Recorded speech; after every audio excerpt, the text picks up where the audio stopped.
தகப்பனே, மகா கிருபையும் இரக்கமும் நிறைந்த எங்களை நேசிக்கிற பரலோக ராஜாவே, தேவனுடைய வார்த்தை ஆனவரே, எங்களை உயிர்ப்பிக்கிறவரே, ஆண்டவரே மெய் துதித்து ஸ்தோத்தரிக்கிறோம். ஆண்டவரே, இந்த அருமையான நாள் எங்களுக்கு தந்ததற்காய் மக்கு நாங்கள் நன்றி செலுத்துகிறோம். எங்களுக்கு ஜீவனையும் சுகத்தை தந்ததற்காய் மக்கு நாங்கள் நன்றி செலுத்துகிறோம். ஆண்டவரே, இந்த ஜப கூடுகைக்காக மக்கு நாங்கள் நன்றி செலுத்துகிறோம் கர்த்தாவே. அப்பா, இந்த நாளிலும் கர்த்தாவே எங்களோடு நீங்க பேச போகிற வார்த்தைகளுக்காக நன்றி. எங்களை உயிர்ப்பிக்க போகிற இந்த வார்த்தைகளுக்காக நன்றி செலுத்துகிறோம். உணர்த்துகிற காரியங்களுக்காக உமக்கு நாங்கள் நன்றி செலுத்துகிறோம். அவைகளை கை கொண்டு வாழ எங்களுக்கு உதவி செய்கிற ஆவியானவரே உமக்கு நாங்கள் நன்றி செலுத்துகிறோம். தகுதி இல்லாத என்ன ஆண்டவரை தேர்ந்தெடுத்ததற்காய் மக்கு நன்றி செலுத்துகிறேன் ஆண்டவரே. அப்பா, இப்பொழுதும் அடியாளை மறைத்து ஆவியானவர் நீர் வெளிப்படும். எங்களுக்கு வேண்டிய வார்த்தைகளை ஒன்று சேர்த்து தாரும். எங்களுக்கு கற்றுக் கொடுங்கப்பா. எங்களுடைய செவிகள் ஆண்டவரே உடைய வார்த்தைகளை கேட்கவும், விருத்த சேதனமுள்ள செவியையும் இருதயத்தில் பதிக்கத்தக்க விருத்த சேதனமுள்ள இருதயத்தை தந்து ஆண்டவரே நாங்கள் உமக்கு கீழ்ப்பட்டு நடக்க, உமக்குள் பலனடைய எங்களுக்கு உதவி செய்யுங்கப்பா. ஆண்டவரே, இயேசுவின் நாமத்தினால் எங்கள் ஜெபம் கேளும் எங்கள் நல்ல தகப்பனே. Amen, amen, amen. Praise Lord. நிறைய இங்கே இருக்கிற எல்லாருமே ரொம்ப அழகா ஆவியானவரால் நடத்தப்படுறோம். ஏற்கனவே நம்ம கேட்ட காரியங்களாக தான் இருக்கும். ஆனாலும் தேவன் என்னை பயன்படுத்தும்படியாக ஜெபம் பண்ணிக்கிறங்க. அதே நேரத்தில் இன்னைக்கு சகோதரருடைய பாடல்கள் ஜபங்கள் மூலமாக தேவன் இன்னைக்கு நமக்கு கொடுக்கக்கூடிய அந்த மன்னாவை ஆண்டவர் வந்து உறுதிப்படுத்தினார். கர்த்தருடைய பரிசுத்த நாமம் மகிமைப்படட்டும். இது என்னன்னா, இது எப்படி ஆகும்? இந்த வார்த்தை வந்து இருதயத்துல ஊர்ல இருக்கும்போது அப்போ இருதயத்துல வந்துட்டே இருந்தது, இது எப்படி ஆகும் அப்படிங்கிற வார்த்தை. அந்த வார்த்தை எங்க இருக்கிறத முதல்ல வாசிச்சுட்டு நம்ம அப்புறம் போகலாம். லூக்கா 1:34 அதிகாரம். அதற்கு மரியாள் தேவதூதனை நோக்கி, இது எப்படி ஆகும்? புருஷனை அறியேனே என்றாள். இது எப்படி ஆகும்? இந்த வார்த்தை ஒரு மனுஷன் இருந்து எப்போ வெளிப்படும்னா, ஒரு காரியம் என்னாலேயோ நம்மால் அந்த காரியம் செய்ய முடியும் அப்படிங்கிற ஒரு பட்சம் ஒரு காரியம் இருந்தால் மாத்திரம் நம்ம இந்த வார்த்தையை நம்ம யூஸ் பண்ண மாட்டோம். ஆனா நம்மளால ஒரு காரியத்தை செய்ய முடியாது அல்லது நமக்கு மிஞ்சின ஒரு காரியமா இருக்கிற அந்த விஷயத்துலதான் மனிதன் வாயிலிருந்து இந்த வார்த்தை என்ன செய்யும்? வெளிப்படும். இது எப்படி ஆகும் அப்படின்னு சொல்லிட்டு. அப்போ இது எப்படி ஆகும் சொல்லிட்டு மரியாள் வாயிலிருந்து இந்த வார்த்தை வெளிப்படுதுன்னா, அவங்களுக்கு நேராக இன்னொரு ஒரு வார்த்தை தெரிவிக்கப்பட்டிருக்கிறது. ஒரு காரியம் அவங்களுக்கு சொல்லப்பட்டிருக்கிறது. அந்த காரியம் அவர்களுடைய தகுதிக்கு மீறின ஒரு காரியமா இருந்ததுனால தான் அவங்களால அதை வந்து கிரகிக்க முடியல. அதை தன் ஏற்றுக்கொள்ள முடியாத ஒரு சூழ்நிலையில தான் மரியாள் என்ன செய்யறாங்க? இது எப்படி ஆகும் என்கிற ஒரு வார்த்தையை அவங்க முன் வைக்கிறாங்க. நமக்கு எல்லாருக்கும் இது தெரிஞ்ச காரியங்கள் தான். அவங்க வந்து தாவீதின் வம்சத்தானாகிய யோசேப்புக்கு அவங்க நியமிக்கப்பட்டிருக்கிற அந்த நேரத்துல தேவதூதனால் அனுப்பப்பட்ட ஒரு தேவனால் அனுப்பப்பட்ட ஒரு தூதன், அந்த தூதன் வந்து என்ன செய்யறான்? மரியாள் இடத்துல வர்றார். அந்த கன்னிகையின் பேர் மரியாள். பாருங்க, நல்லா பார்த்தீங்கன்னு சொன்னா அந்த அந்த பெண் பேர் மரியாள் அப்படின்னு எழுதல, அந்த கன்னிகையின் பேர் மரியாள் அப்படின்னு எழுதியிருக்குது. அப்போ இதுக்குள்ள இதை நம்ம பின்னால பார்ப்போம் அந்த காரியத்தை. அப்போ அவள் இருந்த வீட்டில் தேவதூதன் பிரவேசித்தன்னு சொல்றான். கிருபை பெற்றவளை வாழ்க, கர்த்தர் உன்னுடனே இருக்கிறார், ஸ்திரீகளுக்குள்ளே நீ ஆசீர்வதிக்கப்பட்டவள் என்றாள். அவளோ அவனை கண்டு அவன் வார்த்தையினால் கலங்கி இந்த வாழ்த்துதல் எப்படிப்பட்டதோ என்று சிந்தித்து கொண்டிருந்தாள். இப்போ அந்த தூதன் அவளுக்கு முன்னால தோன்றி அவளை அருமையா வாழ்த்துறார். பரலோகத்திலிருந்து மரியாளுக்கு ஒரு ஆசீர்வாதமான ஒரு வார்த்தை வருது. இதே போல நமக்கு முன்னால கபிரியல் தூதர் தோன்றி நம்மளே பார்த்து கிருபை பெற்றவளை, பரலோகத்துல நமக்கு இவ்வளோ ஒரு பரலோகம் நமக்கு மார்க் கொடுத்தாதான் நம்ம பாஸ் ஆக முடியும். அங்க இருந்து ஒரு மரியாளை குறித்த ஒரு வார்த்தை வருது, கிருபை பெற்றவளை வாழ்க அப்படின்னு சொல்லிட்டு வாழ்த்துறாரு. வாழ்த்துகிற ஒரு வார்த்தைகள் வருது. கர்த்தர் உன்னுடனே இருக்கிறார், ஸ்திரீகளுக்குள்ளே நீ ஆசீர்வதிக்கப்பட்டவள். இது எவ்வளவு அருமையான வாழ்த்தை. மூன்று வார்த்தையுமே ஒரு அருமையான ஆசீர்வாதமான வார்த்தை. ஆனா அந்த வார்த்தை வரும் பொழுது அவ அந்த தூதனை பாக்குறா, இந்த வார்த்தையினால அவ கலங்குறா அப்படின்னு வந்துட்டு வேதம் சொல்லுது. இது வந்து பரலோகத்திலிருந்து ஒரு வார்த்தை தான். ஆனா அவளுக்கு என்ன வருது? கலக்கம் வருது. ஏன் இந்த வார்த்தை எனக்கு வருது? நம்ம உலகத்திலே பார்த்துருக்கோம்ல, சிலவங்க ரொம்ப ஐஸ் வைக்கிறாங்க அப்படின்னு சொன்னா, ஏதோ ஒண்ணு நம்ம அவங்களால ஏமாற்றப்பட போகிறோம் அப்படிங்கிறத நம்ம மனிதர்களாக நம்ம நிறையா வாழ்க்கையில நம்ம நிறைய பார்த்துருப்போம், அனுபவத்துல நம்ம அனுபவப்பட்டிருப்போம். ஆனா இந்த இடத்துல வந்தது வந்து கபிரியேல் தூதர், பரலோகத்திலிருந்து வந்த தூதர். அதை பார்த்தோன்னே அவளுக்கு ஒரு கலக்கம் வருது. இவ்வளோ பெரிய ஒரு வார்த்தை என்னைய வந்து இவ்வளவு புகழ்ந்து ஒரு வார்த்தை வருதே அப்படின்னு சொல்லிட்டு அவங்க என்ன செய்திருக்கலாம். இந்த இடத்துல வந்து மரியாள் வந்து பரலோகத்திலிருந்து இப்படி ஒரு வார்த்தை எனக்கு நேரா வருதே, அதுக்கு நான் எந்த அளவுக்கு தகுதியானவ, இதுக்கு பின்னால என்ன ஒரு காரியங்கள் இருக்குது, அவங்களுக்கு அது ஒரு உணர்த்தப்பட்டிருக்கலாம். அப்போ கலங்குறாங்க. கலங்கி, ஐயோ இந்த வாழ்த்துதல் எப்படிப்பட்டதோ, வாழ்த்துறாரே இது எப்படிப்பட்ட வார்த்தை, இந்த வார்த்தைக்கு வந்த இந்த புகழ்ச்சிக்கு பின்னால எனக்கு என்ன காரியம் வைக்கப்பட்டிருக்கிறதுன்னு சொல்லிட்டு அவங்க யோசிச்சுக்கிட்டே இருக்கும் பொழுது அடுத்தது இன்னொரு குண்டை தூக்கி போடுறாருன்னு தான் சொல்லணும். இதை தேவதூதன் அவளை நோக்கி, மரியாளே பயப்படாதே, நீ தேவனிடத்தில் கிருபை பெற்றாய். முதல்ல சொல்லிட்டாரு, நீ பயப்படாத அப்படின்னு சொல்றாரு. அப்படின்னா என்ன அர்த்தம்? ஏதோ ஒரு காரியம், மரியாள் பயப்படக்கூடிய ஒரு காரியம் நம்மை நோக்கி வருகிறது அப்படிங்கிறதுனால தேவதூதன் என்ன செய்யறாரு? அவளை பலப்படுத்துறார். பயப்படாத, நீ தேவனிடத்தில் கிருபை பெற்றாய் அப்படின்னு சொல்லிட்டு இப்ப 31வது வசனத்துல பாத்தீங்கன்னா, இதோ நீ கர்ப்பவதியாகி ஒரு குமாரனை பெறுவாய், அவருக்கு இயேசு என்று பெயரிடுவாயாக. அவர் பெரியவராய் இருப்பார், உன்னதமானவருடைய குமாரன் என்னப்படுவார். கர்த்தராகிய தேவன் அவருடைய பிதாவாகிய தாவீதின் சிங்காசனத்தை அவருக்கு கொடுப்பார். அவர் யாக்கோபின் குடும்பத்தாரை என்றென்றைக்கும் அரசாளுவார், அவருடைய ராஜ்யத்துக்கு முடிவிராது என்றான். இந்த 31வது வசனம் கண்டிப்பா அவங்கள பெரிய ஒரு கலக்கத்துக்குள்ளாக கொண்டு போயிருக்கும். ஏன் அப்படின்னு சொன்னா, இதோ நீ கர்ப்பவதியாகி, நம்ம 27வது வசனத்துல பாக்குறோம், அந்த கன்னிகையின் பேர் மரியாள். யாரு அவங்க? வந்து எந்த ஏஜ்ல இருக்காங்க? கன்னிகைங்கிற ஒரு பருவத்துல இருக்காங்க. அந்த கன்னிகைங்கிற பருவத்துல இருக்கிற ஒரு பெண்ணிட்ட போய் நீ கர்ப்பவதி ஆகி, நல்லா யோசித்து பார்த்தனா இது நம்மளால ஏற்றுக்கொள்ளக்கூடிய ஒரு காரியமா? இது நம்மளால கிரகிக்கக்கூடிய ஒரு காரியமா? அப்ப அந்த இடத்துல மரியாள் இன்னும் கலங்கியிருப்பாங்க. எவ்வளோ பெரிய வார்த்தை இது, எப்படி? அதனாலதான் அவங்க கேட்குறாங்க, இது எப்படி ஆகும்? இந்த கன்னிகை, அதாவது என்னன்னு சொன்னா, நீ கர்ப்பவதியாகின்னு சொன்னது முதல் ஒரு காரியம், அது நடக்காத ஒரு காரியம். ரெண்டாவது என்ன காரியம் சொன்னா, தேவன் பிதாவாகிய தாவீதின் சிங்காசனத்தை அவருக்கு கொடுப்பார். இது ரெண்டாவது காரியம், அவங்களால ஏற்றுக்கொள்ள கிரகிக்க முடியாத ஒரு காரியம். அவர் யாக்கோபின் குடும்பத்தாரை என்றென்றைக்கும் அரசாளுவார், அவருடைய ராஜ்யத்துக்கு முடிவுறாது. ஏன்னா இன்னைக்கு அந்த சூழ்நிலை எப்படி இருக்குது அப்படின்னு சொன்னானா, பழைய ஏற்பாட்டு காலத்துல நம்ம பார்க்கும் பொழுது இந்த எசேக்கியேல் ராஜா 15 வருஷம் ஆண்டவர்கிட்ட கூட்டி கேட்கும் போது அவருக்கு மனாசே அப்படிங்கிற ஒரு மகனா ஆண்டவர் என்ன செய்யறாரு? கொடுக்கிறாரு.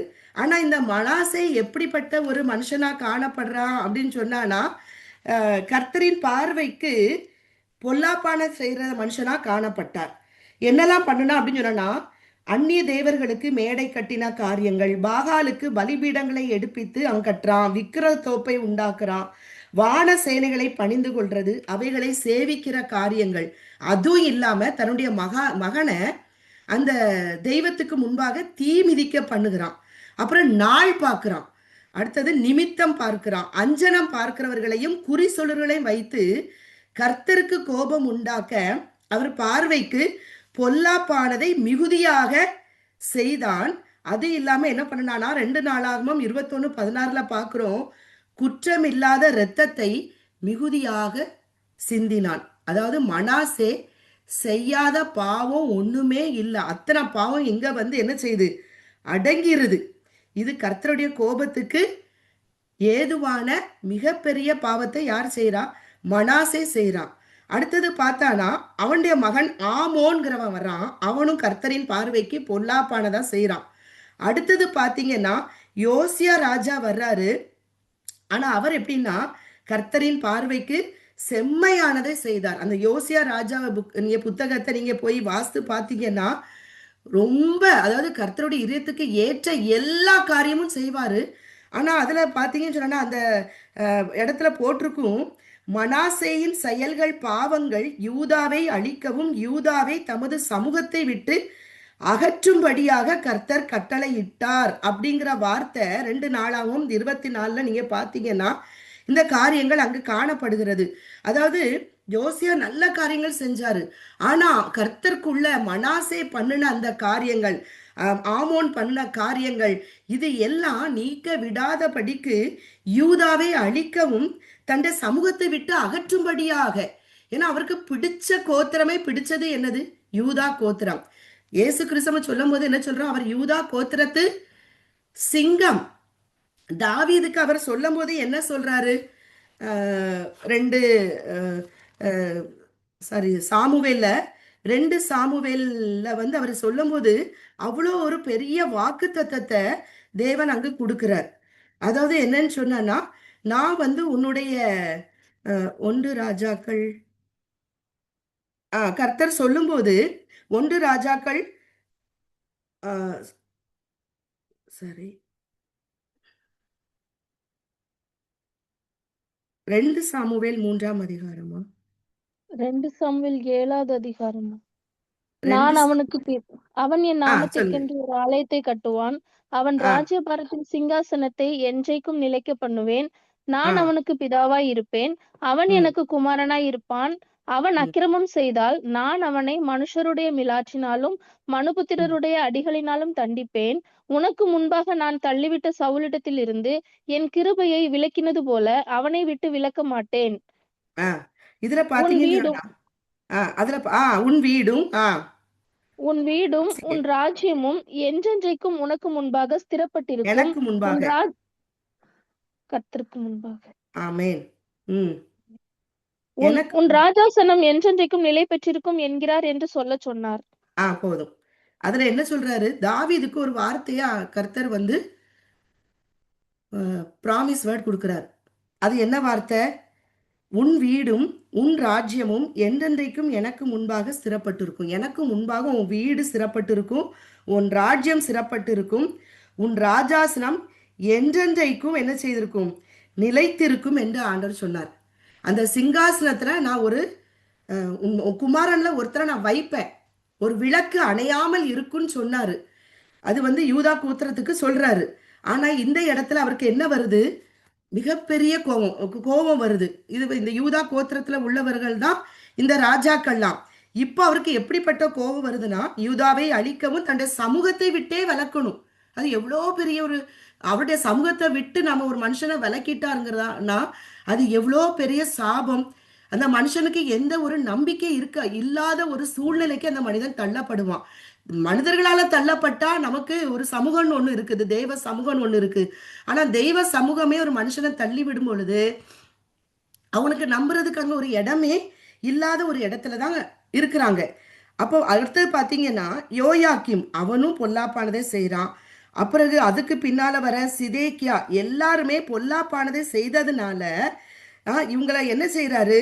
அந்த நெபுகத் நேச்சார் என்ன பண்றான்? 2 ராஜாக்கள் 25 வசனம் 25 அதிகாரம் 9 வசனத்துல கர்த்தருடைய ஆலயம், ராஜாவின் அரண்மனை, எருசலேமின் சகல கட்டிடங்கள், பெரிய வீடுகள் எல்லாவற்றையும் அக்கினியினால் சுட்டெரித்தான். எல்லாமே முடிஞ்சு போச்சு. இப்ப எருசலேம்ங்கிறது தீக்கரையாக்கப்பட்டு ஒன்றுமே இல்லாத ஒரு இடத்துல வந்து என்னது நிறுத்தப்பட்டிருக்கிறது. இந்த சூழ்நிலையை நீங்க நம்ம கொஞ்சம் நினைச்சு பாருங்க. அந்த இப்போ தீக்காய நம்ம ஒருத்தவங்களுக்கு தீ ஒரு இடத்துல பட்டுட்டுனா அந்த இடத்துல இருக்க செல்கள் எல்லாம் அழிஞ்சிரும். அந்த அந்த அந்த புண்ணு என்ன செய்ய, அந்த இடம் வந்து அந்த தோல் சீராகாது. அதான் இயற்கை. அதே போலதான் ஒரு ஒரு நகரம் தீக்கிரையாக்கி விட்டது.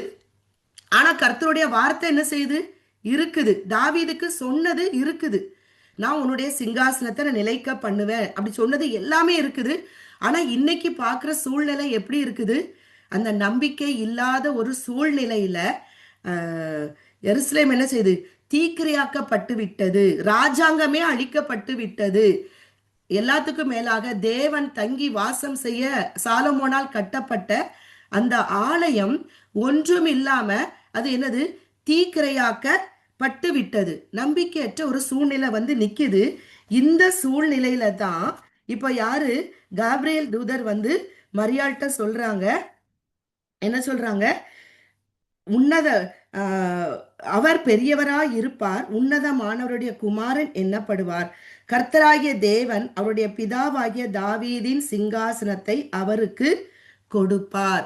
இப்போ நம்ம பார்த்தோம் சொன்னா மல்கியா தீர்க்க தரிசனத்துக்கும் புதிய ஏற்பாட்டுக்கும் இடையில 400 வருடங்கள் பரலோகத்துக்கும் பூலோகத்துக்கும் எந்த ஒரு தொடர்பு இல்லாத ஒரு சூழ்நிலையில தான் காணப்பட்டிருக்குது. எந்த வார்த்தையும் தீர்க்கதரிசிகளின் மூலமாக வெளிப்படுத்தப்படாத ஒரு சூழ்நிலையில தான் இப்பதான் என்னது மரியாள் முதல்ல வந்து இப்ப மரியாள்கிட்ட அவர் வர்றார். முதல்ல வந்து சகரியாக்கு தரிசனமாறார். அடுத்தது எங்க வர்றாரு?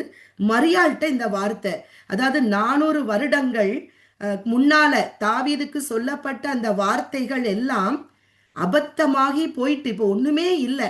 அப்படிப்பட்ட ஒரு சூழ்நிலையில தான் இந்த வார்த்தை முதல்ல சொல்லப்படுகிறது. அவருடைய யாக்கோபின் குடும்பத்தாரை அவர் என்றென்றைக்கும் அரசாளுவார், அவருடைய ராஜ்யத்துக்கு முடிவுறாது. அந்த சூழ்நிலையில அந்த இஸ்ரவேல் ஜனங்கள் எருசலேமுக்கு இருந்த எல்லாரும் என்ன பண்ணிருப்பாங்க?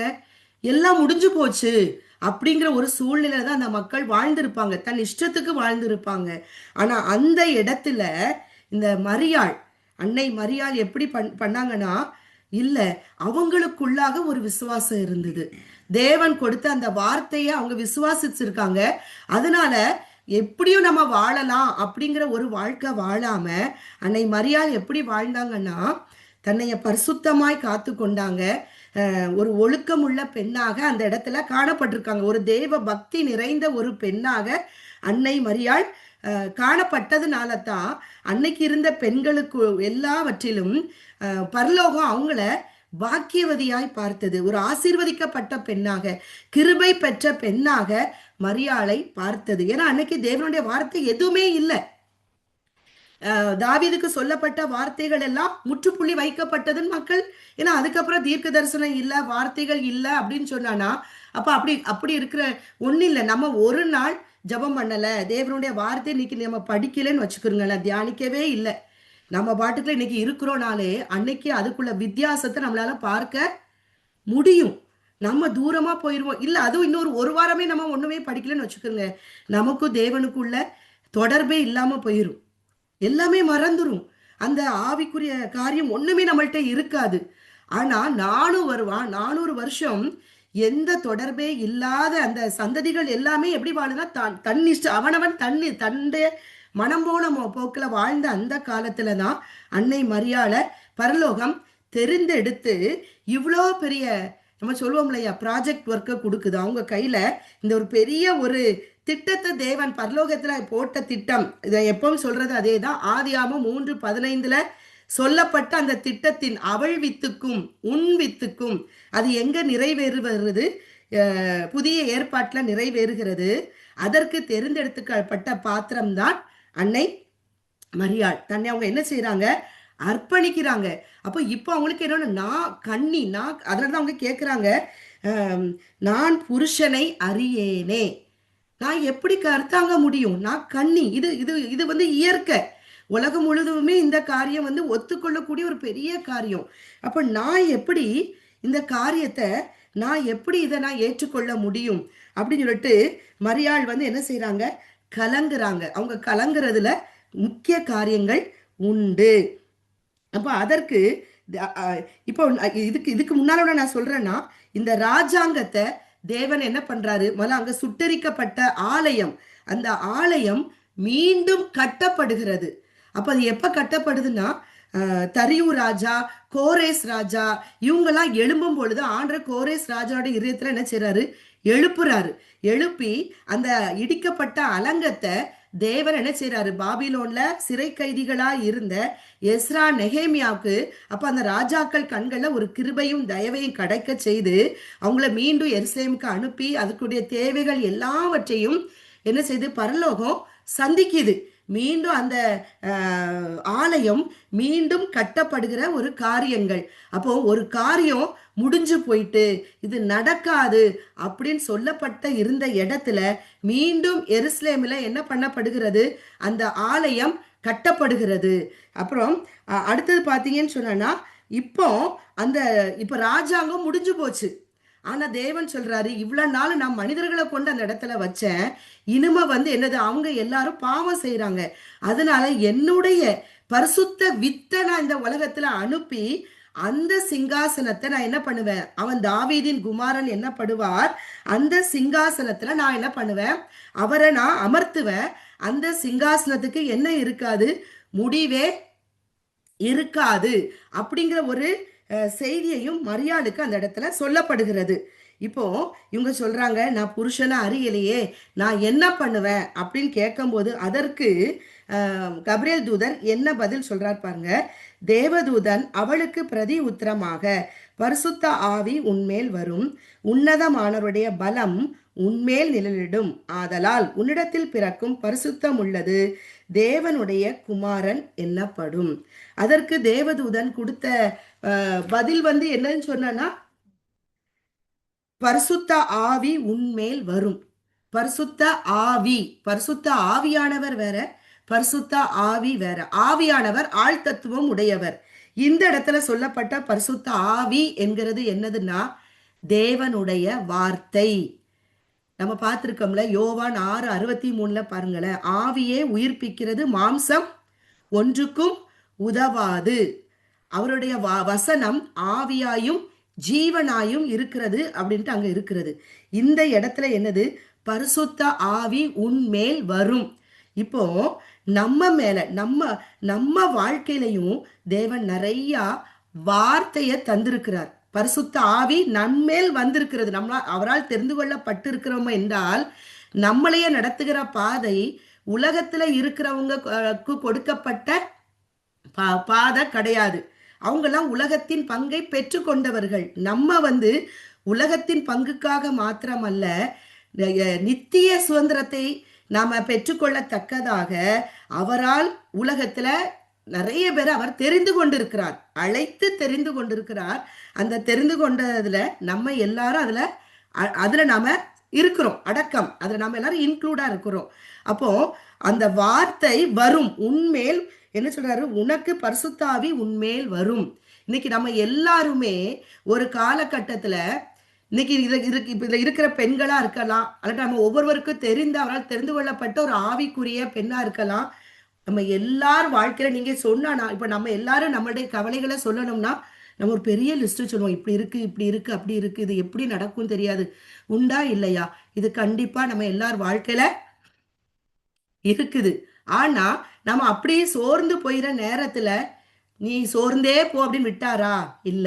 அந்த நேரத்துல நமக்கு நேராக ஒரு வார்த்தை வந்திருக்கும். எல்லாருக்கும் ஒரு வாக்கு தத்தத்தை தேவன் கொடுத்து அந்த இடத்துல நம்மள என்ன பண்ணிருப்பாரு, உயிர்ப்பித்திருக்கிறாரு. அப்போ நம்ம சோர்ந்து போகிறதுக்காக இந்த காரியங்களை நம்மளுக்கு அவர் என்ன செய்யல, அனுமதிக்கல. ஏன் அப்படின்னு சொன்னா, அந்த வார்த்தை வருது, அந்த வார்த்தை நமக்குள்ள கிரிகை செய்ய வேண்டுமானால் அங்க என்ன வேணும், உன்னதமானவருடைய பலம் உன்மேல் நிழலிடும். அந்த உன்னதமானவர் அவர் தான் எங்க இருக்கிறாரு, உயரமும் உன்னதமுமான சிங்காசனத்தில், பரலோகத்துல. அந்த இடம் வேற யாருக்குமே கிடையாது. அந்த பர்வதம், சீயோன் பர்வதத்தின் கொடுமுடியில உன்னதமானவர் வாசம் பண்ணுகிறார். அவருக்குள் இருக்கிற அந்த பலம், பலம்னா என்னது, பவர். பலம்னா ஸ்ட்ரென்த், பலம்னா என்னது, பவர். இப்போ நம்ம ஒரு மொபைல் போன் இருக்கு, சும்மா அதை சார்ஜே இல்லாட்டா நம்மள அதை என்ன செய்ய முடியாது, பயன்படுத்தவே முடியாது. அப்போ அதுக்கு அதை நம்ம பயன்படுத்தணும் அப்படின்னு சொன்னா அதுக்கு நம்ம என்ன போடுறோம், சார்ஜ் போடுறோம். அதே போலதான் இன்னைக்கு எல்லாமே டெக்னாலஜி நிறைய வந்துட்டு, பொருட்களை வாங்கி வச்சுட்டு ஃப்ரிட்ஜ் இருக்குது, வேக்யூம் கிளீனர் இருக்கு, எல்லாம் நம்ம வச்சிருக்கோம், வாஷிங் மிஷின் வச்சிருக்கோம். எங்க வீட்ல இதெல்லாம் இருக்கு அப்படின்னு சொல்லிட்டு நம்ம வைப்போமா? அது நம்ம பயன்படுத்துவதற்காக நம்ம வச்சிருக்கோம். அப்ப அது பயன்படணும்னா அதற்கு வேண்டிய என்ன வேணும்? பலம் வேணும். பவர் இருந்தாதான் அந்தந்த பொருட்கள் அந்தந்த வேலைக்கு என்ன செய்யும்? பயன்படுத்த முடியும். அப்போ இதுல கொடுத்திருக்கு, மரியாதை பார்த்து சொல்லப்படுகிறது, உன்னதமானவருடைய பலம் உன்மேல் நிழலிடும். அந்த பலம் வந்து உன் மேல நிழலிடும். ஆதலால் உன்னிடத்துல பிறக்கிறது என்னது? பரிசுத்தம் உள்ளது. எப்போ கர்த்தருடைய வார்த்தை நமக்கு வந்து அந்த வார்த்தை என்கிட்ட இருக்குது இருக்குது இருக்குது அப்படிங்கிறத விட அந்த வார்த்தையில இருக்கிற பலத்தை நானும் நீங்களும் அறிக்கை செய்யும் பொழுதுதான் அந்த அந்த வார்த்தை என்னது? ஒரு பலம் உள்ள, பவர் உள்ள ஒரு வார்த்தையா என்ன செய்து மாறுகிறது. இப்போ இந்த இடத்துல அந்த பலன் வரும் பொழுதுதான் என்னது? அது பரிசுத்தம் உள்ள ஒரு வித்தாக மாற்றப்படுகிறது. சரியா? இப்போ இதோ உனக்கு இனத்தாளா இருக்கிற எலிசபெத்தும் தன் முதிர் வயதிலே ஒரு புத்திரனை கற்பந்தரித்திருக்கிறாள். மலடி எண்ணப்பட்ட அவளுக்கு இது 6ஆம் மாதம், தேவனாலே கூடாத காரியம் ஒன்றுமில்லை என்றான். இப்ப பாருங்க, உடனே அடுத்தது சொல்றாரு, இப்பவும் மரியாள் என்ன பண்ணல, அவங்களால இதுக்கு அக்செப்ட் பண்ணி ஓகேன்னு சொல்ல முடியல. ஏன்னா அது உண்மை. யாரா இருந்தாலும் இப்படிப்பட்ட சூழ்நிலையில இவ்வளோ ஒரு பெரிய திட்டத்துக்கு சரி ஆண்டவரே அவங்க சொல்ல முடியல. ஏன்னா அது கிரகிக்க முடியாத ஒரு திட்டம், கண்ணி கற்பம் திரிக்க முடியாத, தரிக்க முடியாத ஒரு திட்டம். அதனால இப்பவும் மரியாள் என்ன சொல்லல, ஓகே சரி அப்படின்னு சொல்லிட்டு அதுக்கு அவங்க வரல.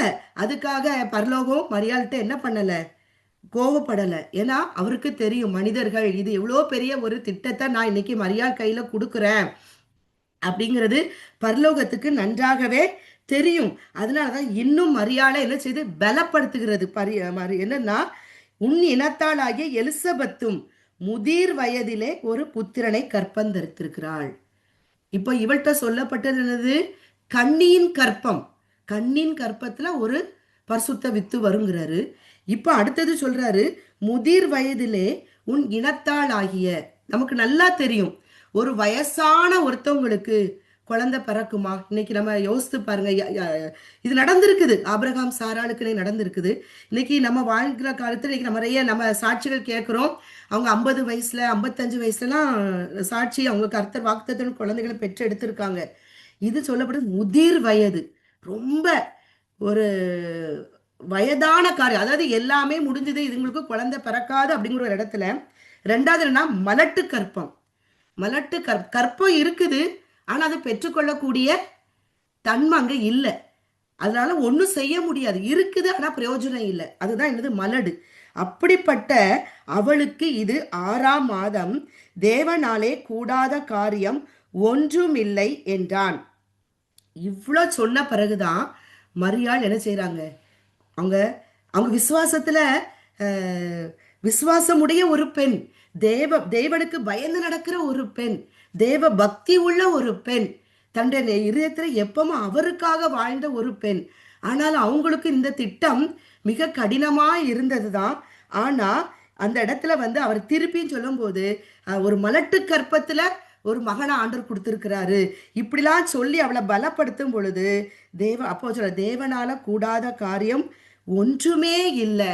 அப்படியேதான் நம்ம வாழ்க்கையிலையும் இன்னைக்கு இங்க இருக்கிற ஒவ்வொருத்தரோட வாழ்க்கையில ஒண்ணு மரணத்துக்கு ஏதுவான வியாதியை காணப்படலாம், அல்லது சுகப்படுத்த முடியாத வியாதியாக காணப்படலாம், அல்லது கர்ப்பம், இதுல குழந்தை பெறுவதற்கு இந்த கர்ப்பத்துக்கு தகுதி இல்லை, இது மலடா போயிட்டு அப்படி சொன்ன காரியமா இருக்கலாம். அல்லது நம்ம வாழ்க்கையில இன்னைக்கு நம்ம பிள்ளைகளுடைய ஆவிக்குரிய வாழ்க்கை மலடா இருக்கலாம், அல்லது பிள்ளைகளுடைய திருமண காரியங்களில மலடுகள் காணப்படலாம், பிள்ளைகளுடைய படிப்பு காரியத்துல இது மக்கு படிக்காது மலடு அப்படின்னு சொல்லக்கூடிய காரியங்கள் இருக்கலாம்.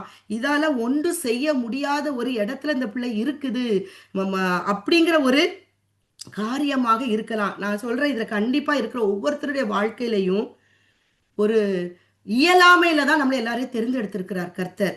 அப்போ ஏன் நம்மளுக்கு தெரிந்தெடுத்திருக்கிறாருன்னா, இந்த காரியம் நம் வாழ்க்கையில வாய்க்கும்படியாக அவர் நம்மேல் நிழலிட்டு நமக்கு அவருடைய பலத்தினால முடியாத காரியத்தை முடியும்படியாக செய்யும்படியாகத்தான் நம்ம ஒவ்வொருவரையும் தேவன் என்ன பண்ணியிருக்கிறாரு, தெரிந்து கொண்டு இருக்கிறார். சரியா? அப்படிதான் இப்போ உடனே அவங்க என்ன சொல்றாங்கன்னா, மரியாள், இதோ நான் ஆண்டவருக்கு அடிமை, உம்முடைய வார்த்தையின்படி எனக்கு ஆக கடவுது என்று சொன்னார்கள். இது அதுக்கு அடுத்தது வருவோம். இப்போ இந்த காரியங்கள் தான் இன்னைக்கு நம்ம வாழ்க்கையில இப்படிதான் நிறைய காரியங்கள் காணப்படுகிறது. மலட்டு காரியங்கள், செத்த கற்பம், செத்து போன காரியங்கள். மலட்டு கற்பம்னாலும் அந்த மனுஷனுக்கு உயிர் இருக்குதுன்னு அர்த்தம், அந்த அந்த பெண்ணுக்கு உயிர் இருக்குதுன்னு அர்த்தம். ஆஹ் அந்த கண்டிப்பா ஏதோ ஒண்ணு நடக்கலாம். ஆனா செத்து போன காரியம் எப்படி நடக்கும்? சாராளுடைய கற்பம் செத்து போயிட்டு, ஆபிரகாமுடைய சரீரம் செத்து போயிட்டு. செத்து போன ஒரு காரியம், செத்து போன ஒரு சரீரம், அந்த செத்து நாறி போன லாசரனுடைய கல்லறை, அவனுடைய பாடி, உடல் 4 நாள் ஆயிட்டு நாறி போன ஒரு காரியம். அப்போ இந்த காரியங்கள் எல்லாம் எப்படின்னா நடக்காது, இப்படித்தான் அப்படின்னு சொல்லிட்டு என்ன பண்ணுவோம், மனிதர்கள் நம்மளே ஒரு நிலையில வச்சிருவாங்க. முற்றுப்புள்ளி, இவ்வளவுதான், நடக்காது அப்படிங்கிற ஒரு காரியத்துல வந்துட்டு அவங்க அடுத்த காரியத்தை யோசிக்க தொடங்கிடுவாங்க. நம்மளையே நம்ம இதை நினைச்சு நம்ம மனம் அடிவாகிற ஒரு இடத்துக்கு நம்ம என்ன செய்யறோம், வந்துருவோம். ஆனா பரலோகம் என்ன சொல்லுது, அப்படி அல்ல. நம்மேல் அந்த உன்னதமானவருடைய பலம், அவருடைய பலம் நம்ம மேல நிழலிடும் பொழுது மனுஷனால் கூடாத காரியங்கள் தேவனால் கண்டிப்பா கூடும். நம்ம நல்லா பார்க்குறோம். இன்னைக்கு பார்த்துறோம் அந்த கரம், அவங்க பாடல் படிக்கும்போது 3 பேருமே அதில் பார்த்தீங்கன்னா அந்த கரம்ங்கிற காரியம் நம்ம இதில் பார்க்குறோம். யாத்ராகமம் 15ஆம் அதிகாரத்தில் நம்ம மிரியாம் அவங்க பாடல் பாடும் பொழுது அவங்க பாருங்க எப்படி பாடுறாங்க. அந்த பாடல்கள் பாடும் பொழுது 3ஆம் வசனத்தை பாருங்க. கர்த்தரே யுத்தத்தில் வல்லவர், கர்த்தர் என்பது அவருடைய நாமம். பார்வோனின் ரதங்களையும் அவன் சேனைகளையும் சமுத்திரத்தில் தள்ளிவிட்டார். அவனுடைய பிரதான அதிபதிகள் சிவந்த சமுத்திரத்தில் அமிழ்ந்து போனார்கள். அடுத்தது பார்த்தீங்கன்னு சொன்னா 6வது வசனம் பாருங்க. கர்த்தாவே உம்முடைய வலது கரம் பலத்தினால். அவருடைய பவர் எங்க இருக்குதா, அவர் வலது கரத்தின் பலம். அவர் உடம்பு முழுசுமே பலம்தான். ஆனா நிறைய இடத்துல நம்ம பார்க்கிறோம் அவருடைய வலது கரத்தினால், வலது கரத்தினால் அப்படிங்கிற நிறைய இடத்துல வரும். அவருடைய வலது கரத்தினால், அவருக்கு சித்தமானது அவருடைய வலது கரத்தினால் வாய்க்கும். அந்த வலது கரத்தின் பலத்துல என்ன இருக்குதான், குளோரி, மகிமை, பரிசுத்தம். அந்த இடத்துல கர்த்தாவே உம்முடைய வலது கரம் பகைஞனை நொறுக்கி விட்டது. இப்ப நமக்கு நேராக வரக்கூடிய எதிர்மறையான வார்த்தைகள் எல்லாவற்றையும் கர்த்தருடைய அந்த பலம் என்ன செய்யும், நொறுக்கி விடும். அப்ப நமக்கு வேண்டியது அந்த இடத்துல என்னது, விசுவாசம். அந்த விசுவாசத்தை நம்மள்ட்ட எடுத்து போடுவதற்கு தான் பிசாசு என்ன செய்வான், போராடுவான். ஆனா தேவன் நம்ம விசுவாசிக்கணும். ஏன்னா இதுக்கு முன்னாடி ஆலயம், இடிக்கப்பட்ட ஆலயம் மீண்டும் கட்டப்பட்டது. அதே போல விழுந்து போன தாவீதின் கூடாரம் மீண்டும் என்ன செய்யறது, நிலைநிறுத்தப்பட்டது. அதே போலதான் இன்னைக்கு நம்ம பார்க்கிறோம். எசேக்கியேல் 37ஆம் அதிகாரத்தை நம்ம பார்க்கும் பொழுது, எசேக்கியேல் 37 எல்லாருக்கும் தெரிஞ்ச அந்த காரியங்கள் தான். எசேக்கியேல் 37 அதுல பாருங்க, கர்த்தருடைய கை என்மேல் அமர்ந்து கர்த்தரனை அவனை ஆவிக்குள்ளாக்கி என்ன செய்யறாரு, எலும்புகள் நிறைந்த ஒரு பள்ளத்தாக்குக்குள்ள கொண்டு போய் அதை சுத்தி நீ நட அப்படின்னு பாக்குறாரு. அங்க பாக்குறோம் பள்ளத்தாக்கின் வெட்ட வெளியில அங்க எலும்புகள் கிடக்கிறது. பள்ளத்தாக்கு அப்படின்னு சொல்லும் பொழுது சில நம்மளுடைய சிறுமைப்பட்ட நம்ம ஒரு இடத்துல நிக்கிற காரியங்கள். சரியா? மற்றவர்களுக்கு எல்லாம் நடக்கும், மற்றவர்கள் நல்ல நினைச்சது வாய்க்கும், நடக்கும், எல்லாம் இருக்கும், அவங்க நல்லா சுகமா இருப்பாங்க. யோபு சொல்வார் இல்லையா, அதாவது ஆபத்துக்கு உள்ளானவன் நல்லா இருக்கிறவன் முன்னால என்ன பண்ணுவானா, இகழப்படுவான்னு சொல்லிட்டு அவர் எழுதியிருப்பாரு. அங்க அந்த இடத்துல ஒரு வார்த்தை இருக்குது. இன்னைக்கு இது நடந்துகிட்டு இருக்குது. அப்படிப்பட்ட அந்த இடம்லாம் நமக்கு என்ன, ஒரு பள்ளத்தாக்கு. அப்படிப்பட்ட சூழ்நிலையில அங்க என்னது, வெட்ட வெளினா என்னது, வரவன் போறவன்லாம் என்ன பண்ணுவான், நம்மளைய திட்டிட்டு போவாங்க, நம்மளைய குறை சொல்லிட்டு போற ஒரு இடத்துல நம்ம நிக்கிற ஒரு காரியங்களா இருக்கலாம். அந்த இடத்துல அப்படி இடத்துல நம்ம நிற்கும் போது நம்மள்ட்ட விசுவாசம் பெருகுமா, விசுவாசம் குறைஞ்சு போகுமா?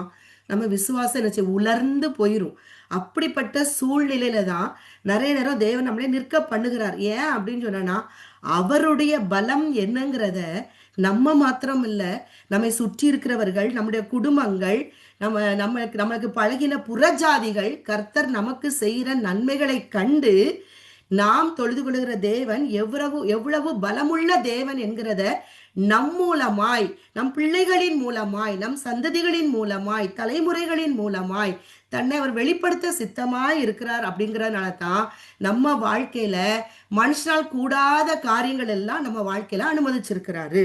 அப்போ இங்க பார்த்தோம் அப்படின்னு சொன்னா, ஆண்டவரே இப்பொழுது இப்ப அவர் சொல்றாரு, இப்ப அவர் கேட்கிறாரு எசேக்கியேல்ட்ட, இந்த எலும்புகள் உயிரடையுமான்னு கேட்கும்போது அவர் என்ன சொல்ற, ஆண்டவரே நீர் அறிவீர் அப்படின்னு சொல்லிட்டு ஒரே வார்த்தையில சொல்லிட்டார். இன்னைக்கு நம்மள்ட்ட ஆண்டவருக்கு நமக்கு ஒரு காரியத்தை கொடுத்துட்டு இந்த காரியம் வாழ்க்கையில நடக்குமா அப்படின்னு கேட்டனா, நம்ம பெருசா விசுவாசத்துல ஆமேன் ஆமேன்னு சொல்லிட்டு போயிருவோம். ஆனா சூழ்நிலை வரும்போது நமக்கு என்னது, திருப்பியும் நம்ம ஒரு பலவீன ஒரு அவிசுவாசத்துக்குள்ள போகிறோம். அதனால ஆண்டவரே நீர் அறிவீர், நீர் நீர் நீர் பலமுள்ள தேவன், நீர் வல்லமுள்ள தேவன், உம்மால் கூடாத காரியங்கள் ஒன்றுமே இல்லை, உம்மாலே எல்லாம் கூடும் அப்படிங்கிற வார்த்தை தான் அவர் நம்ம வந்து அறிக்கை செய்யணும் அப்படிங்கிறத நான் இதுல இருந்து கற்றுக்கொண்டேன். அப்பொழுது ஆண்டவர் சொல்றாரு, அந்த உலர்ந்த எலும்புகளே கர்த்தருடைய வார்த்தையை கேளுங்கள். இன்னைக்கு நம்ம உலர்ந்து போன ஒரு இடத்துல நிற்கும் பொழுது நம்ம என்ன செய்யணும், நமக்கு நேராக தேவன் ஒரு வார்த்தையை கொடுக்கும் பொழுது அந்த வார்த்தையை முதல்ல நம்ம என்ன செய்யணும், ஏற்றுக்கொள்ளணும். அதை நம்ம கேட்கணும். முதல்ல அதை ஏற்றுக்கொள்ளணும், கேட்கணும். அப்புறம் அவர் என்ன பண்ணுவாரு, அடுத்தது கர்த்தராய ஆண்டவர் இந்த எலும்புகளை நோக்கி, இதோ நான் உங்களுக்குள் ஆவியை பிரவேசிக்க பண்ணுவேன், அப்பொழுது உயிரடைவீர்கள். வார்த்தை நமக்குள்ள வந்துருது. இந்த வார்த்தை சும்மா இருந்து அது வெறும் வார்த்தை. அப்ப அவர் என்ன பண்றாராம், தன்னுடைய ஆவியை, அதுதான் என்னது, பவர், தன்னுடைய பவரை அந்த வார்த்தைக்குள்ளாக என்ன செய்யறாரு, பிரவேசிக்க பண்ணும் பொழுது அது என்ன செய்து, உயிர் அடைகிறது. அந்த வார்த்தை என்ன செய்து, உயிர் அடைகிறது. அப்படியே நம்ம வாழ்க்கையிலையும் வார்த்தை இருக்குது. அந்த வார்த்தையை நம்ம ஆண்டவரே, அந்த வார்த்தையின் மீது உன்னதமானவரே நீர் அசைவாடுவீராக. நான் இதை தியானிச்ச பிறகு இப்ப அந்த காரியத்தை, ஆண்டவரே இந்த வார்த்தையில நீர் அசைவாடும் ஆண்டவரே. நான் மனுஷியா இருக்கிறேன், நிறைய நேரம் நான் ஒரு மனமடிவுக்குள்ள போயிறேன், அவிசுவாசத்துக்குள்ள போயிறப்பா, என்னை உயிர்ப்பீங்க, ஆவியானவர் நீர் என் மேல் அசைவாடும், இந்த வாக்கு தத்தங்களை எல்லாம் சொல்லி இதன் மேல் நீர் அசைவாடும் ஆண்டவரே, நீர் இந்த வார்த்தைகளை பலப்படுத்தும் ஆண்டவரே அப்படின்னு சொல்லிட்டு நம்ம அதை அறிக்கை செய்யும் பொழுது அது என்ன செய்யுமா, அந்த வார்த்தை என்ன செய்யுமா, உயிர் அடையும். அந்த வார்த்தை செயல்பட தொடங்கும். நம்ம சாராள பார்க்கிறோம், எபிரேயர் 11:11 நம்ம பார்க்கும் பொழுது அவ முதல்ல சிரிச்ச ஆளுதான். இதெல்லாம் எப்படி நடக்கும்னு சொல்லிட்டு சிரிச்ச ஆளுதான். ஆனா நகைத்தனாலதான் அவங்க மகனுக்கு பேரே ஈசாக்கேனே வைத்தாங்க. எபிரேயர் 11:11 நம்ம பார்த்தோம் அப்படின்னு சொன்னானா, விசுவாசத்தினாலே சாராளும் வாக்குத்தத்தம் பண்ணினவர் உண்மை உள்ளவர் என்று எண்ணி கற்பந்தரிக்க பலனடைந்து வயது சென்றவளாயிருந்தும் பிள்ளை பெற்றாள். அப்போ முதல்ல அவங்க என்ன பண்ணல, விசுவாசிக்கலதான். அவங்களுக்கு அது சிரிப்பா இருந்தது. அது எப்படி நான் பிள்ளை பெறுவேன் அப்படின்னு சொல்லிட்டு அவங்க ரொம்ப அதை வந்து என்ன செய்தாங்க, ஏற்றுக்கொள்ள முடியாத சூழ்நிலை தான் இருந்தாங்க. ஆனா அவங்க என்ன பண்ணாங்களாம், அந்த வாக்கு தத்தத்தை அவர் உண்மை உள்ளவர் என்று எண்ணி, எப்ப இதை என்ன தொடங்கியிருப்பாங்க அப்படின்னு சொன்னா, ஈசாக்க பலிபீடத்துல வைக்க போனார்ல ஆபிரகாம், அந்த சம்பவத்தை எல்லாம் கண்டிப்பா சாராளோடு பகிர்ந்து கொண்டிருக்கும் பொழுது கண்டிப்பா சாராளுடைய இதயத்துல என்ன பண்ணிருக்கும், அந்த விசுவாசம் வர்த்திக்க பண்ணிருக்கும். அப்ப அவ அந்த காரியங்கள்லாம் எண்ணி எண்ணி பார்க்கிறா. அப்படியே நம்ம வாழ்க்கையிலையும் கடந்து வந்த பாதையில எல்லாம் நிறைய காரியங்கள், நடக்காத காரியங்கள் நம்ம வாழ்க்கையில நடந்திருக்கும், நிறைய செஞ்சிருக்கிறார். ஆனா அந்த நேரத்தை பிசாசு என்ன செய்யறான், அதை அப்படி மறக்க வச்சுக்கிட்டு அன்னைக்கு பிரசன்ட்ல என்ன காரியம் நமக்கு நடக்காதுன்னு இருக்கிறதோ அந்த காரியத்தை மட்டுமே நம்ம கண் முன்னால கண்டு என்ன செய்யறான், ஃபோக்கஸ் பண்ணி காட்டுறான். அல்லது மனிதர்கள் வார்த்தையின் மூலம் நம்மளைய அந்த வார்த்தையை நம்மளை நம்பும்படியாக ஒரு சூழ்நிலைக்கு தள்ளும் பொழுது நம்ம அந்த இடத்தை விட்டு என்ன செய்யணும், எழும்பணும். எழும்பி, இல்லை எனக்கு இப்படி கர்த்தர் ஒரு வார்த்தை எனக்கு தந்திருக்கிறார், அவர் இதை செய்வேன் என்று சொல்லியிருக்கிறார், நிச்சயமாகவே நான் உனக்கு செய்வேன் அப்படின்னு தன் பேர்ல அவர் ஆணையிட்டு கொடுத்திருக்கிறார். அவர் பொய் சொல்ல ஒரு மனுஷன் அல்ல, மனம் மாற அவர் மன புத்திரனும் அல்ல அப்படின்னு சொல்லிட்டு அந்த வார்த்தைக்கு நம்ம வாயிலிருந்து அந்த காற்றாகி அந்த வார்த்தை நம்ம அறிக்கை செய்யும் பொழுது சொல்லப்பட்ட வார்த்தை என்னமா மாறுதுன்னா ஒரு பவரான ஒரு பலமுள்ள வார்த்தையா மாறி அது என்ன செய்யுது, கிரிகைகளை செய்ய தொடங்குது. எப்படி மரியாள் அந்த திட்டத்துக்கு தன்னை அர்ப்பணித்தாங்களோ அப்படியே நம்மளும் அந்த திட்டத்துக்கு நம்ம என்ன செய்யறோம், அர்ப்பணிக்கிற ஒரு நபராக நம்ம மாறுகிறோம். அப்போ அந்த காரியங்கள் இப்போ நம்ம பார்க்கிறோம். அதனாலதான் கர்த்தர் என்ன சொல்றாருன்னா நிறைய நமக்கு அப்படிப்பட்ட காரியங்களை தர்றார். ஏன்னு சொன்னா 1 கொரிந்தியர் 1ஆம் அதிகாரத்தை நம்ம பார்த்தோம் அப்படின்னு சொன்னானா 1 கொரிந்தியர் 1ஆம் அதிகாரம் 27வது வசனத்துல நம்ம பார்த்தோம்னா, இந்த உலகத்துல ஞானிகளை வெட்கப்படுத்தும்படி தேவன் உலகத்தில் பைத்தியமானவைகளை தெரிந்து கொண்டார். பலமுள்ளவைகளை வெட்கப்படுத்தும்படி தேவன் உலகத்தில் பலவீனமானவைகளை தெரிந்து கொண்டார். உள்ளவைகளை அவமாக்கும்படி உலகத்தில் இழிவானவைகளையும் அற்பமாய் எண்ணப்பட்டவைகளையும் இல்லாதவைகளையும் தேவன் தெரிந்து கொண்டார். மாம்சமான எவனும் தேவனுக்கு முன்பாக பெருமை பாராட்டாதபடிக்கு அப்படி செய்தார். இன்னைக்கு நம்ம வாழ்க்கையிலையும் நிறைய இயலாமைகள் காணப்படுகிறது. நிறைய ஞானம் இல்லாத, எனக்கு உலக ஞானம் இல்லை, அல்லது இந்த சரீரத்துல பலன் இல்லை, இப்படிப்பட்ட எத்தனையோ காரியங்களினால நம்ம உலக மனிதர்களால புறக்கணிக்கப்பட்டிருக்கலாம் அல்லது அசட்டை பண்ணப்பட்டிருக்கலாம். ஆனா தேவன் சொல்லுது, நான் உங்களை எடுத்து பயன்படுத்துவேன். நான் உன் வாழ்க்கையில சொன்ன வாக்கு தத்தத்தை தந்து எல்லாரும் என்னை ஏற்றுக்கொள்ளும்படியாக விசுவாசிக்கும்படியான காரியங்களை நான் செய்வேன் அப்படின்னு சொல்லிட்டு யாரு, கர்த்தர் நமக்கு இந்த வார்த்தையை கொடுத்து தேவன் என்ன செய்யறாரு, நம்மளைய பலப்படுத்துகிறார். நீங்க நல்லா பாத்தீங்கன்னு சொன்னா 2 கொரிந்தியர் 11ஆம் வசனத்துல நம்ம 11ஆம் அதிகாரத்துல நம்ம பார்க்கிறோம். 7ஆம் வசனம் பவுல் சொல்றாரு, அன்றியும் எனக்கு வெளிப்படுத்தப்பட்டவைகளுக்குரிய மேன்மையின் நிமித்தம் நான் என்னை உயர்த்தாதபடிக்கு என் மாம்சத்திலே ஒரு முள் கொடுக்கப்பட்டிருக்கிறது. என்னை நான் உயர்த்தாதபடிக்கு அது என்னை குட்டும் சாத்தானுடைய தூதனா இருக்கிறது. பவுலை குறித்து நமக்கு தெரியும். கமாலியல் பாதத்துல அவர் படித்தவர். அவரை குறிச்சும் போது அவங்களுக்கு 300 கப்பல் இருந்தது அப்படின்னு சொல்லப்படுகிறது. பெரிய ஒரு லேண்ட் லார்ட்னு சொல்லுவாங்கல்ல, அப்படி ஒரு பெரிய ஒரு செல்வந்தர் அவரு. ஆனா அது மட்டும் இல்ல, அவருக்கு என்னது, நிறைய காரியங்கள் வெளிப்படுத்தப்பட்ட காரியங்கள் மற்ற அப்போஸ்தலர்கள் வெளிப்படுத்தப்பட்டதை காட்டிலும் பவுலுக்கு வெளிப்படுத்தப்பட்ட காரியங்கள் அநேகமா இருந்தது. இப்ப நமக்கு நிறைய வெளிப்பாடு வரும் பொழுது நமக்குள்ள என்ன வரும், பொதுவா மனிதர்கள் எனக்கு இதெல்லாம் சொல்லி கொடுத்துருக்கிறாரு அப்படின்ற அந்த பெருமை தர தூக்கிற கூடாது அப்படிங்கிறதுக்காகத்தான் எனது மாம்சத்திலே அன்றியும் எனக்கு வெளிப்படுத்தப்பட்டதற்குரிய மேன்மை நிமித்தம் என்னை உயர்த்தாதபடிக்கு, நான் என்னை உயர்த்தாதபடிக்கு என்னை குட்டும் சாத்தானுடைய தூதனா இருக்கிறது. பிலிப்பியர் 3ஆம் அதிகாரத்தை நம்ம பார்த்தோம் அப்படின்னு சொன்னா, பிலிப்பியர் 3 அடுத்ததுல வருவோம். பிலிப்பியர் 3ஆம் அதிகாரத்திலையும் பார்த்தீங்கன்னா 4வது வசனத்தை அவர் சொல்வாரு, நான் 8ஆம் நாள்ல நான் விருத்த சேதனம் பண்ணப்பட்டவன், இஸ்ரவேல் வம்சத்தான், பெஞ்சமின் கோத்திரத்தான், எபிரேயரில் பிறந்த எபிரேயன், நியாய பிரமாணத்தின்படி பரிசேயன், பக்தி வைராக்கியத்தின்படி சபையை துன்பப்படுத்தினவன், நியாய பிரமாணத்துக்குரிய நீதியின்படி குற்றம் சாட்டப்படாதவன். இதுல எல்லா காரியத்திலுமே அவர் என்னது, 100க்கு 100 மார்க். அவரை யாரும் உலக பிரகாரமா குற்றம் சொல்லவே முடியாது. 2வது, இவர் யார்கிட்ட போய் நிக்கணும்னு அவசியம் இல்லை. அப்படிப்பட்ட ஒரு எல்லாவற்றிற்கும் ஒரு தகுதி உள்ள ஒரு மனிதனா, கணத்துக்குரிய ஒரு மனிதனா தான் இருந்தாரு. ஆனா தேவன் அவரை தேர்ந்தெடுக்கும் பொழுது அவருக்குள்ள ஒரு முள்ள தேவன் கொடுக்கிறார். ஏன், அப்ப அவர் கேட்கிறார், 3 தடவை நான் கேட்டுட்டேன், ஆனா 8வது அவர் என்னை விட்டு அது நீங்கும்படிக்கு நான் 3 தரம் கர்த்தரிடத்தில் வேண்டிக் கொண்டேன். அதற்கு அவர், என் கிருபை உனக்கு போதும், பலவீனத்தில் என் பலம் பூரணமாய் விளங்கும் என்றார். நான் இன்னும் பார்த்ததுல எங்கெல்லாம் கிருபை வருதோ அந்த இடத்துல பலமும் சேர்ந்து வருது. அது எங்க, இப்ப நம்ம மரியாதை குறிச்சு லூக்கா 1ஆம் இதுல பாக்குறோமே, அந்த இடத்துல பாத்தீங்கன்னா கிருபையும் பலமும் சேர்ந்துதான் வருது. இப்படி நிறைய இடங்கள்ல நீங்க பாத்தீங்கன்னா கிருபையும் பலமும் சேர்ந்துதான் வருது. ஏன்னா நம்மளால சில காரியங்கள் செய்ய முடியாது, நம்மளால் கூடாத காரியங்களா இருக்கும் பொழுது அவர் தம்முடைய கிருபையை நமக்கு தந்து நமக்கு என்ன செய்யற, அவருடைய பலத்தால நம்மள என்ன செய்யறாராம், லிஃப்ட் பண்ணி விடுறார். அதுதான் நம்மளுடைய பலம் அங்க கிடையாது, நம்ம மனுஷர்கள் தான் அப்படிங்கிறத அவர் புரிய வைக்கிறதுக்காக கிருபையை தந்து அவர் என்ன செய்யறாரு, அவருடைய பலனை தந்து பலவீனத்தில் அவருடைய பலம் பூரணமாய் விளங்குகிறது.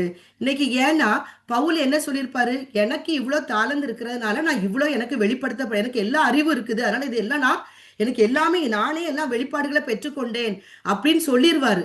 அதனால தான் அந்த இடத்துல என்ன கொடுக்கப்படுகிறது, அந்த இடத்துல என்ன கொடுக்கப்படுகிறதுனா அவர் சொல்றாரு, என் என் கிருபை உனக்கு போதும், பலவீனத்திலே என் பலன் பூரணமாய் விளங்கும். ஏன்னா கர்த்தருக்கு தெரியும் மனுஷன் மனுஷன் தான், அவன் அப்பப்ப என்ன பண்ணிடுவான், தன்னுடைய பெருமையை உயர்த்திடுவான். அப்பா அதனால என்னுடைய பலம் இது எல்லாம் என்னுடைய அறிவினால நான் செஞ்சது, என்னுடைய ஞானத்தினால நான் கண்டுபிடிச்சது. இன்னைக்கு நம்ம உலகத்துல பார்க்கிறோம் இல்லையா, மனுஷனால் கூடுற காரியங்கள் இருக்கிறது, மனுஷனால் கூடாத காரியங்களும் ஒன்று இருக்கிறது.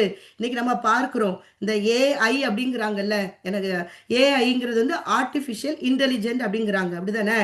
அதாவது கர்த்தரா அவர் மட்டும்தான் வல்லமை, அவர்கிட்ட மட்டும்தான் பலம், அவரால் மாத்திரம்தான் ஒருத்தரை கொல்லவும் அழிக்கவும் உயிர்ப்பிக்கவும் அவரால் மாத்திரம்தான் முடியும்.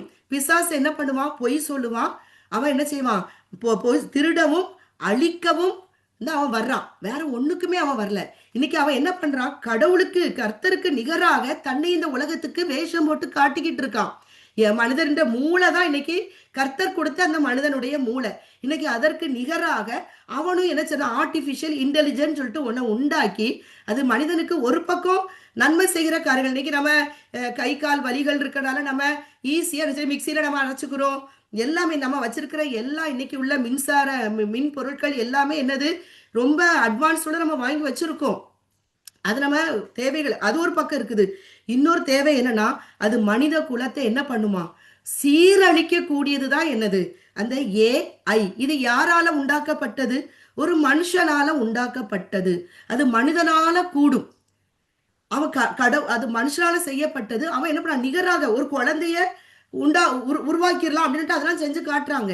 ஆனா அது எப்படிப்பட்ட தன்மையுடையதா இருக்கிறது, அந்த ஏஐல அது ஆர்டிபிஷியல், அது இயற்கை கிடையாது.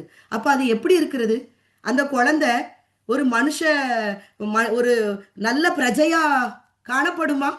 அது மனித குலத்தை அழிக்க, மனிதனுடைய ஆத்துமாக்களை நரகத்துக்கு கொண்டு போகிற ஒரு காரியமா தான் காண. ஏன்னா அங்க இறக்கமே இருக்காதே. பரலோகத்திலிருந்து வரக்கூடிய அந்த ஞானம் எப்படிப்பட்டது, அது இரக்கம் உடையது, இணக்கம் உடையது, சமாதானம் உடையது, சுத்தம் உள்ளது, மாய்மால அன்பு இல்லாதது, பட்சபாதம் இல்லாதது. இதுதான் பரலோகத்தை வரக்கூடிய ஞானம். ஆனா உலக ஞானம் எப்படிப்பட்டது, அதற்கு எல்லாம் மாறானது, பேய்த்தனத்துக்கு அடுத்தது. இன்னைக்கு இப்படிப்பட்ட காரியங்கள் தான் நிறைய காணப்படுகிறது. இன்னைக்கு இப்படிப்பட்ட காரியத்தை ஒரு மனுஷன் அறிவோட செயல்படுறானா, மனிதர்களாகிய நம்ம என்ன பண்ணுவோம், அவங்கள அப்ரிஷியேட் பண்றோம், அவங்கள பார்த்தோ என்ன அறிவு ஞானம் இப்படிலாம் இருக்கிறாங்களே, அந்த மனிதர்கள் என்ன பண்றாங்க, கனப்படுத்துகிற காரியங்கள். ஆனா அது எங்க போகும், அழிவுக்கு நேராக போகும். ஆனா எந்த மனுஷனையுமே பாவத்தை மன்னிக்க அந்த ஏஐயால முடியுமா, முடியாது. அதற்கு அந்த பலமுள்ள தேவன் தன்னைய இந்த உலகத்துல தன்னையை தாழ்த்தி மனிதனாக வந்து கல்வாரி சிலுவையில தன்னையே பலியிட்டதுனாலதான், நம்மளுடைய பாவத்தை அவர் எடுத்துக்கொண்டதுனால தான் அந்த பாவம் மன்னிப்பாகிய ரட்சிப்புங்கிறது மனுஷ குலத்துக்கு கிடைச்சது. எல்லாத்தையும் மனிதன் செய்யலாம், ஆனா அந்த பாவம் மன்னிப்பாகிய ரட்சிப்பை அவனால செய்ய முடியுமா, முடியாது. அல்லது ஒரு நன்மையை செய்ய முடியுமா, முடியாது. ஒரு சமாதானத்தை மனிதனுக்கு கொடுக்க முடியுமா, முடியாது. இது எல்லாம் யாரால கூடும்னா தேவனுடைய பலத்தால மாத்திரம்தான் கொடுக்க முடியும். அதனாலதான் அன்னை மரியாளுக்கு அந்த பரிசுத்த வித்து கொடுக்கப்பட்டது. இன்னைக்கு உலகம் கடைசி நாட்கள்ல வந்துட்டோம், அறிவு பெருகும் பொழுது அழிவு வருங்கிறது நம்ம இன்னைக்கு பார்க்கிறோம், கண் கூட நிறைய பார்க்கிறோம். மொபைல் எல்லாம் போய் எடுத்து, எனக்குலாம் ஓரளவுக்கு மேல மொபைல்லாம் தெரியாது, ஆனா எது எனக்கு தெரியணுமோ அது மட்டும் ஆண்டவனுக்கு தெரிய வச்சுக்க. ரொம்ப எனக்கு அதுக்குள்ள போக தெரியாது, பயமா இருக்குது. ஏன்னா ரொம்ப போன நம்மளை வந்து வாட்ச் பண்றாங்க, நம்மள மாதிரியே அவங்க ஆட்களை உண்டு பண்ணி பேசுறக்காரங்க எல்லாமே சொல்றாங்க. இதெல்லாம் பார்க்கும்போது பயமா இருக்கு, இதெல்லாம் நமக்கு தேவையா அப்படிங்கிற மாதிரி. அதனால எது நமக்கு தேவை அது மட்டும் கர்த்தர் நமக்கு இப்ப தந்திருக்கிறாரு, எதுக்கு பயன்படுத்த வேணுமோ அப்படிப்பட்ட காரியங்கள். அப்போ இந்த காரியங்கள் தான். அப்போ தேவன் ஞானம் உள்ளவன அவர் வந்து என்ன செய்ய மாட்டாரு, தெரிந்தெடுத்து செய்யற தேவனே கிடையாது. ஒரு இடத்துல ஒரு மருத்துவரால் கைவிடப்பட்ட ஒரு மனுஷன் இருக்கிறானா, அந்த மனுஷனுக்குள்ள தன்னுடைய பலத்தை அனுப்பி அந்த மனிதனை உயிர்ப்பிப்பார். இது தேவனால கூடும். அந்த இடத்துல நமக்கு வேண்டியது என்னது? விசுவாசம். அப்போ இந்த காரியங்கள் எல்லாம் கர்த்தருடைய பலம் நம்மிடத்துல பூரணமாய் விளங்குறதற்கு நம்ம என்னென்ன செய்ய வேண்டும் என்று தேவன் வேதம் நமக்கு அறிவுறுத்துகிறது என்றால் லூக்கா லூக்கா 1ஆம் அதிகாரத்தின் படியாக நம்ம பார்க்கலாம். இப்போ லூக்கா 1ஆம் அதிகாரத்துக்கு வருவோம். என்னது அப்படின்னு சொன்னா, லூக்கா 1:38, 39, 40ல கீழ்ப்படிதல், மனத்தாழ்மை. மரியாள் இடத்துல காணப்பட்ட காரியம் என்னது அப்படின்னு சொன்னா, இது ஒரு ஆர்டிபிஷியல் இன்டெலிஜென்ட்டே இருக்காது. யாரு தேவனால் தெரிந்து கொள்ளப்படுகிறார்களோ அவங்களுக்குள்ளாக தேவன் இந்த கிருபைகளை வைக்கிறார். அப்ப அது என்னது? கீழ்ப்படிதல், மன தாழ்மை. எனக்கு எல்லாம் தெரியும் அப்படிங்கிற காரியம் இல்ல. பவுலுக்கு அதனால்தான் தேவன் என்ன பண்ணாரு, அவர் எங்க பவுல் தன்னை உயர்த்திருவானோ, அவனுக்கு கொடுக்கப்பட்ட கிருபை அவன் இழந்துருவானோ அப்படிங்கறக்காக, இல்ல பவுலே, உனக்கு இந்த முள்ளு இருக்கட்டும், உனக்கு எப்பமெல்லாம் பலவீனம் நீ நினைக்கிறியோ அப்போ ஏன் கிருபை உன் கூட இருந்து ஏன் பலம் அந்த இடத்துல என்ன செய்யும், நீ காரியங்களை செய்து என் நாமம் உன் மூலமா மகிமைப்படும். அதற்காகத்தான் நான் உனக்கு இந்த முள்ளை என்ன பண்ணிருக்கேன், அனுமதிச்சிருக்கிறேன். சில காரியம் நம்ம வாழ்க்கையிலையும் முள்ளு போல கொடுக்கப்பட்டு இருக்கலாம். அது தேவனால் அனுமதிக்கப்பட்ட முள். நம்மளா ஒரு முள்ளை தேடிக்கொண்டோம்னால் அது நம்ம வாழ்க்கைக்கு சாபம். ஆனா அவரால் நமக்கு கொடுக்கப்பட்ட முள் என்றால் அந்த முள் மூலம் நம் கர்த்தருடைய நாமம் மகிமைப்படும். அப்போ இந்த இடத்துல மனத்தாழ்மை, கீழ்ப்படிதலை தேவன் நம்மிடத்துல எதிர்பார்க்கிறார். மரியாள் இதோ நான் ஆண்டவருக்கு அடிமை, உம்முடைய வார்த்தையின்படி எனக்கு ஆக கடவுது என்றாள். அவங்க தன்னுடைய தேவனுடைய இந்த திட்டத்துக்கு தன்னை முழுவதும் என்ன செய்தாங்க, மனப்பூர்வமாக அறிவித்தார்கள். இதற்கு பின்னாக என்ன நடக்குங்கிறது அவங்களுக்கு தெரியும். அப்ப இவ்வளவு தெரிஞ்சுமே அவங்க அவ்வளவு ஒரு தைரியமாக தன்னுடைய வார்த்தைக்கு, தேவனுடைய வார்த்தைக்கு தன்னை அர்ப்பணித்தாங்க அப்படின்னு சொன்னா, தேவதூதன் அந்த கர்த்தருடைய வார்த்தையை கொண்டு அவங்கள என்ன பண்ணாங்க, பலப்படுத்துறாங்க. அப்ப நம்ம வாழ்க்கையில நிறைய காரியங்களை தேவன் பலப்படுத்தி பலப்படுத்தி பலப்படுத்தி நம்மளை என்ன செய்யறாரு, ஒரு காரியத்தை மேற்கொள்ள வைக்கிறார், ஒரு காரியத்தை நம்மளை செய்ய வைக்கிறாரு அப்படிங்கிறத நம்ம கற்றுக்கொள்கிறோம். அப்ப நமக்கு வேண்டியது மனத்தாழ்மை, கீழ்ப்படிதல், நம்மளே அவருக்கு அர்ப்பணிக்கிற காரியங்கள். அடுத்தது ரோமர் 12:1 இருக்குல்ல, நம் சரீரங்களை பரிசுத்தமும் தேவனுக்கு பிரியமும் உள்ள ஜீவ பலியாக ஒப்பு கொடுக்கிறதா புத்தி உள்ள ஆராதனை. ஏன்னா நான் கீழ்ப்படிதல் என்ன சொன்னா, உலக விருப்பம் வேறமா இருக்கும். நம்மளுடைய மாம்சம் ஒண்ணு விரும்பும், பரலோகம் நம்மள்ட்ட இன்னொன்னு விரும்பும். ரெண்டும் எப்படி இருக்குன்னா எதிர்மறையா இருக்கும். ஆனா உலக மாம்சம் விரும்புறது ரொம்ப நல்லா இருக்கும், நம்ம பிடிச்ச மாதிரி இருக்கும், ரொம்ப பிளெக்சிபிளா ரொம்ப நல்லா இருக்கும். ஆனா அதுல முடிவு தீமையா இருக்கும். ஆனா பரலோகம் நம்மள்ட்ட எதிர்பார்க்கிற விருப்பம் இதுக்கு எதிர்மறையா இருக்கும். ஆனா அதுக்கு கீழ்ப்படிறது கஷ்டமா இருக்கும். ஆனா அதை கீழ்ப்படிந்தால் அதனுடைய ஆசீர்வாதம், சொல்ல முடியாத ஆசீர்வாதம் அதுக்கு உண்டு. அப்போ இந்த இடத்துல நம்ம ஆண்டோடைய பலனை கேட்கணும். கர்த்தாவே, நீங்க கொடுத்த இந்த வார்த்தைக்கு நான் கீழ்ப்பட்டு நடக்கிறதுக்கு எனக்கு வேண்டிய அந்த தெய்வீக பலம், அந்த உன்னத பலத்தை கர்த்தாவே எனக்கு கொடுங்கப்பா. எனக்கு முடியலதான், அந்த பலம் எனக்கு இல்லதான். ஆனா ஆண்டவரே, என்ன உம்மிடத்துல அர்ப்பணிக்கிறேன், நான் செய்ய ஆசை இருக்கு ஆண்டவரே, அதை செயல்படுத்துவதற்கு உங்க பலத்தை தந்து கர்த்தாவே உங்க தேவ திட்டத்துல எங்களை பயன்படுத்துங்க அப்படின்னு சொல்லிட்டு நம்ம கேட்போம். அடுத்தது பார்த்தோன்னா ஒரு மனம். சரியா? இந்த ஒரு மனம் ரொம்ப அவசியம். அது ஒரு சரீரமாகிய, அவருடைய குடும்பமாகிய சபையா இருக்கலாம், நமக்கு கொடுக்கப்பட்ட கணவன் மனைவி பிள்ளைகள்ங்கிற காரியமா இருக்கலாம். தேவ திட்டம் நிறைவேற அந்த குடும்பம் முழுவதும் நின்னாதான் அந்த தேவனுடைய திட்டம் இந்த பூமியில நம் மூலமாய் என்ன செய்யும், வெளிப்படும், விளங்கும். இதுல மரியாளுடைய தேவ திட்டத்துல மரியாள் மட்டும் அந்த இடத்துல இணையல, அவங்களுக்கு நிச்சயம் பண்ணப்பட்டிருந்தார்ல யோசேப்பு. மத்தேயுல நீங்க பாத்தீங்களா, மத்தேயு 1ஆம் அதிகாரத்துல நம்ம பாருங்க, அவர் நீதிமானா இருந்ததுனால அவர் என்ன செஞ்சாராம், அங்க 19 வசனத்துல 18ல இயேசு கிறிஸ்துனுடைய ஜனனத்தின் விவரமாது அதெல்லாம் வருது இல்லையா, அவருடைய தாயாகிய மரியாள் யோசேப்புக்கு நியமிக்கப்பட்டிருக்கையில் அவர்கள் கூடி வரும் முன்னே அவள் பரிசுத்த ஆவியினாலே கர்ப்பவதி ஆனாள் என்று காணப்பட்டது. அவள் புருஷனாகிய யோசேப்பு நீதிமானாயிருந்து அவளை அவமானப்படுத்த மனதில்லாமல் ரகசியமாய் அவளை தள்ளிவிட யோசனையாயிருந்தான். அவர் மனுஷன், மரியாள் கண்ணி, அவ இப்ப கற்பம் தரித்திருக்கா அப்படின்னு அவருக்கு நிறைய யோசனை. அவருக்கு தெரியும் மரியாள் எப்படிப்பட்ட பெண், அவருக்கு நல்லா தெரியும். அவர் ஒரு நீதிமான். ஆனா ஏன் இப்படி நடந்திருக்குது? இது ஏதோ ஒரு தவறு இல்லாம இப்படி நடந்திருக்காதே. கண்டிப்பா மனிதர் அவர் உள்ளத்துல 1000 கேள்விக்குறிகளோடு அவர் என்ன பண்ணுவோன்னு செய்யாம, ஓகே நம்ம இதை என்ன பண்ணலாம், நம்ம அவளை ரகசியம் அவளை எல்லாருக்கும் முன்னால போய் அவமானப்படுத்தி அவளை கல்லெறிஞ்சு கொள்ள வேண்டாம், அவளை நம்ம ரகசியமா நம்ம என்ன பண்ணிடுவோம், வேண்டாம் அப்படின்னு அவளை தள்ளி விடுவோம். அப்படியே அவன் யோசனையா இருக்கும் பொழுது அவன் இப்படி சிந்தித்து கொண்டிருக்கையில் கர்த்தருடைய தூதன் சொப்பனத்தில் அவனுக்கு காணப்பட்டு, தாவீதின் குமாரனாகிய யோசேப்பே, உன் மனைவியாகிய மரியாளை சேர்த்து கொள்ள ஐயப்படாதே, அவளிடத்தில் உற்பத்தியாய் இருக்கிறது பரிசுத்த ஆவியினால் உண்டானது. இப்போ அவர் இப்படி யோசனையா இருக்கும் பொழுது என்ன செய்றாரு, தேவதூதன் அவரிடத்துல வந்து, நீ ஐயப்படாத, நீ சந்தேகப்படாத, அவளிடத்துல உற்பத்தியா இருக்கிறது பரிசுத்த ஆவினால் என்று சொன்ன உடனே அவர் என்ன பண்றார், தேவ திட்டத்துக்குள்ள தன்னை அவர் இணைத்துக் கொள்ளுகிறார்.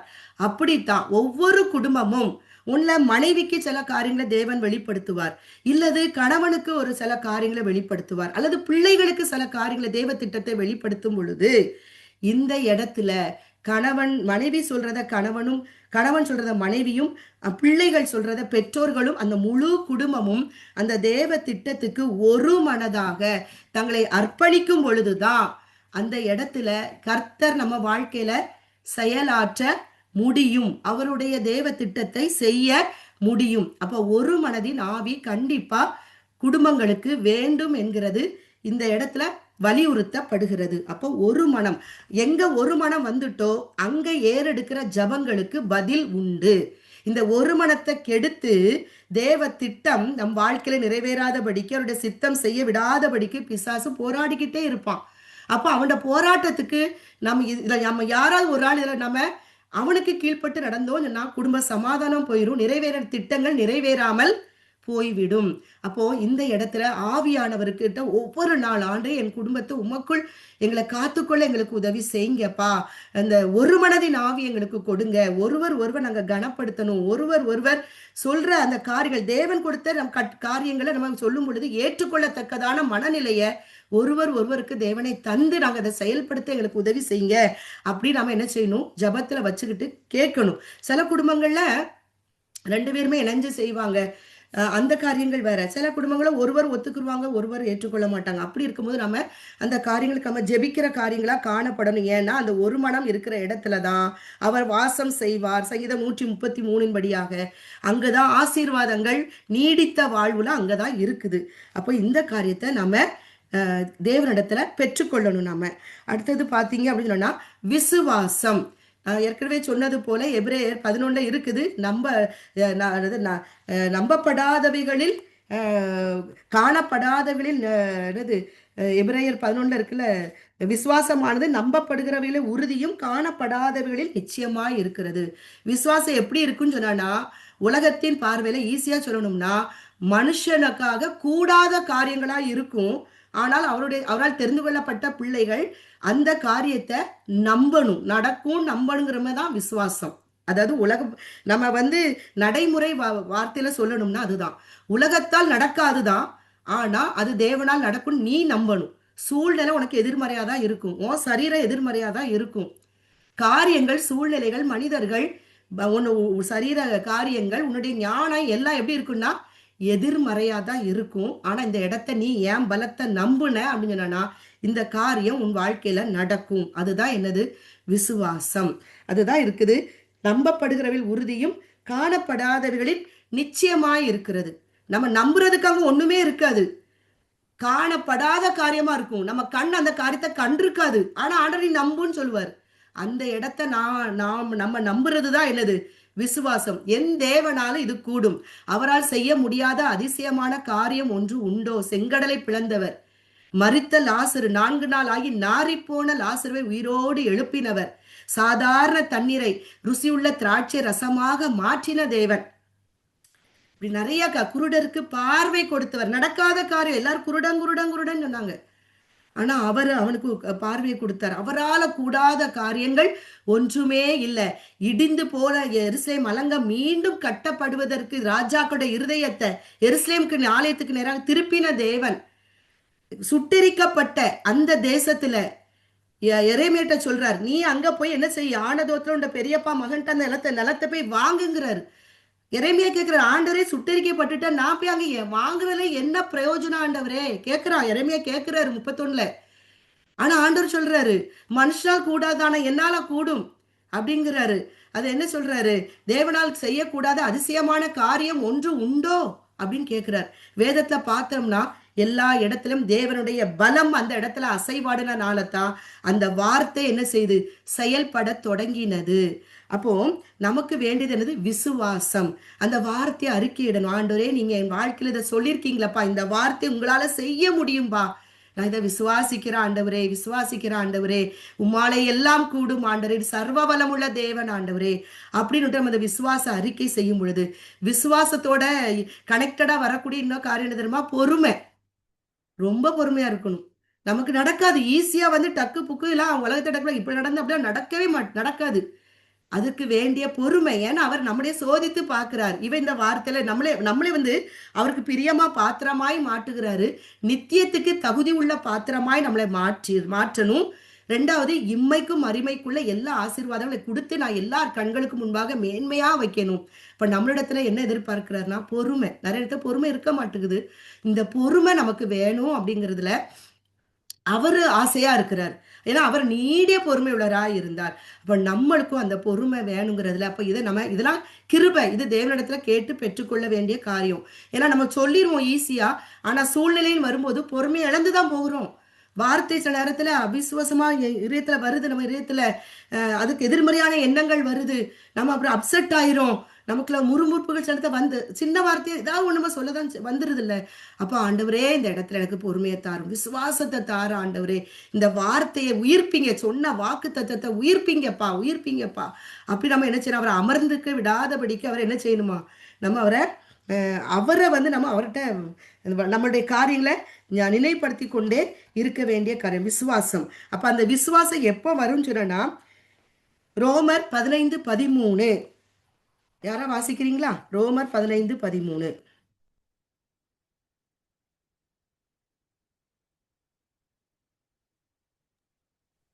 ஆவியின் பலத்தினாலே உங்களுக்கு நம்பிக்கை பெருகும்படிக்கு நம்பிக்கையின் தேவன் விசுவாசத்தினால் உண்டாகும் எல்லாவித சந்தோஷத்தினாலும் சமாதானத்தினாலும் உங்களை நிரப்புவாராக.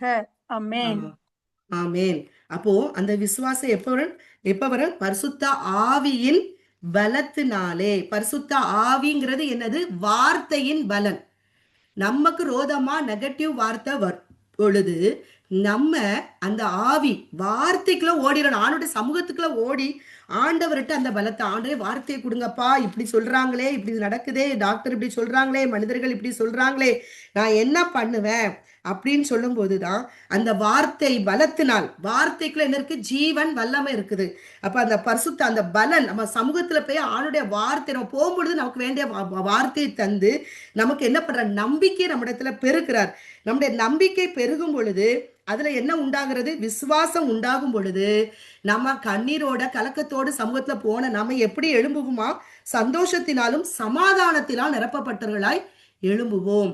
அப்போ நம்முடைய இருதயம் எப்பொழுதும் அவருடைய வார்த்தையே பார்த்து கொண்டு இருக்கணும் அப்படிங்கறதெல்லாம் அவர் ரொம்ப ஆசையா இருக்கிறார். அதனாலதான் சில முள்ள கொடுத்து கொடுத்து நம்மள என்ன பண்றாரு, அவருக்குள்ளேயே நம்மளைய வேலையடைத்து காத்து கொண்டிருக்கிறார். அப்போ பரிசுத்தாவின் பலன், அவருடைய வார்த்தையினால் உண்டான பலனை ஒவ்வொரு நாளுடைய சமூகத்துல நம்ம என்ன செய்யணும்? பெற்றுக்கொள்ளக்கூடிய ஒரு வாழ்க்கை நம்ம வாழும் பொழுது அவருடைய என்னது கிரிகைகள் நம்ம வாழ்க்கையில என்ன செய்யும்? செயல்பட தொடங்குறது. அடுத்தது என்னன்னு சொன்னா எசேக்கியேல் 36:37 என்ன சொல்லுது பாத்துருமா? எசேக்கியேல் 36:37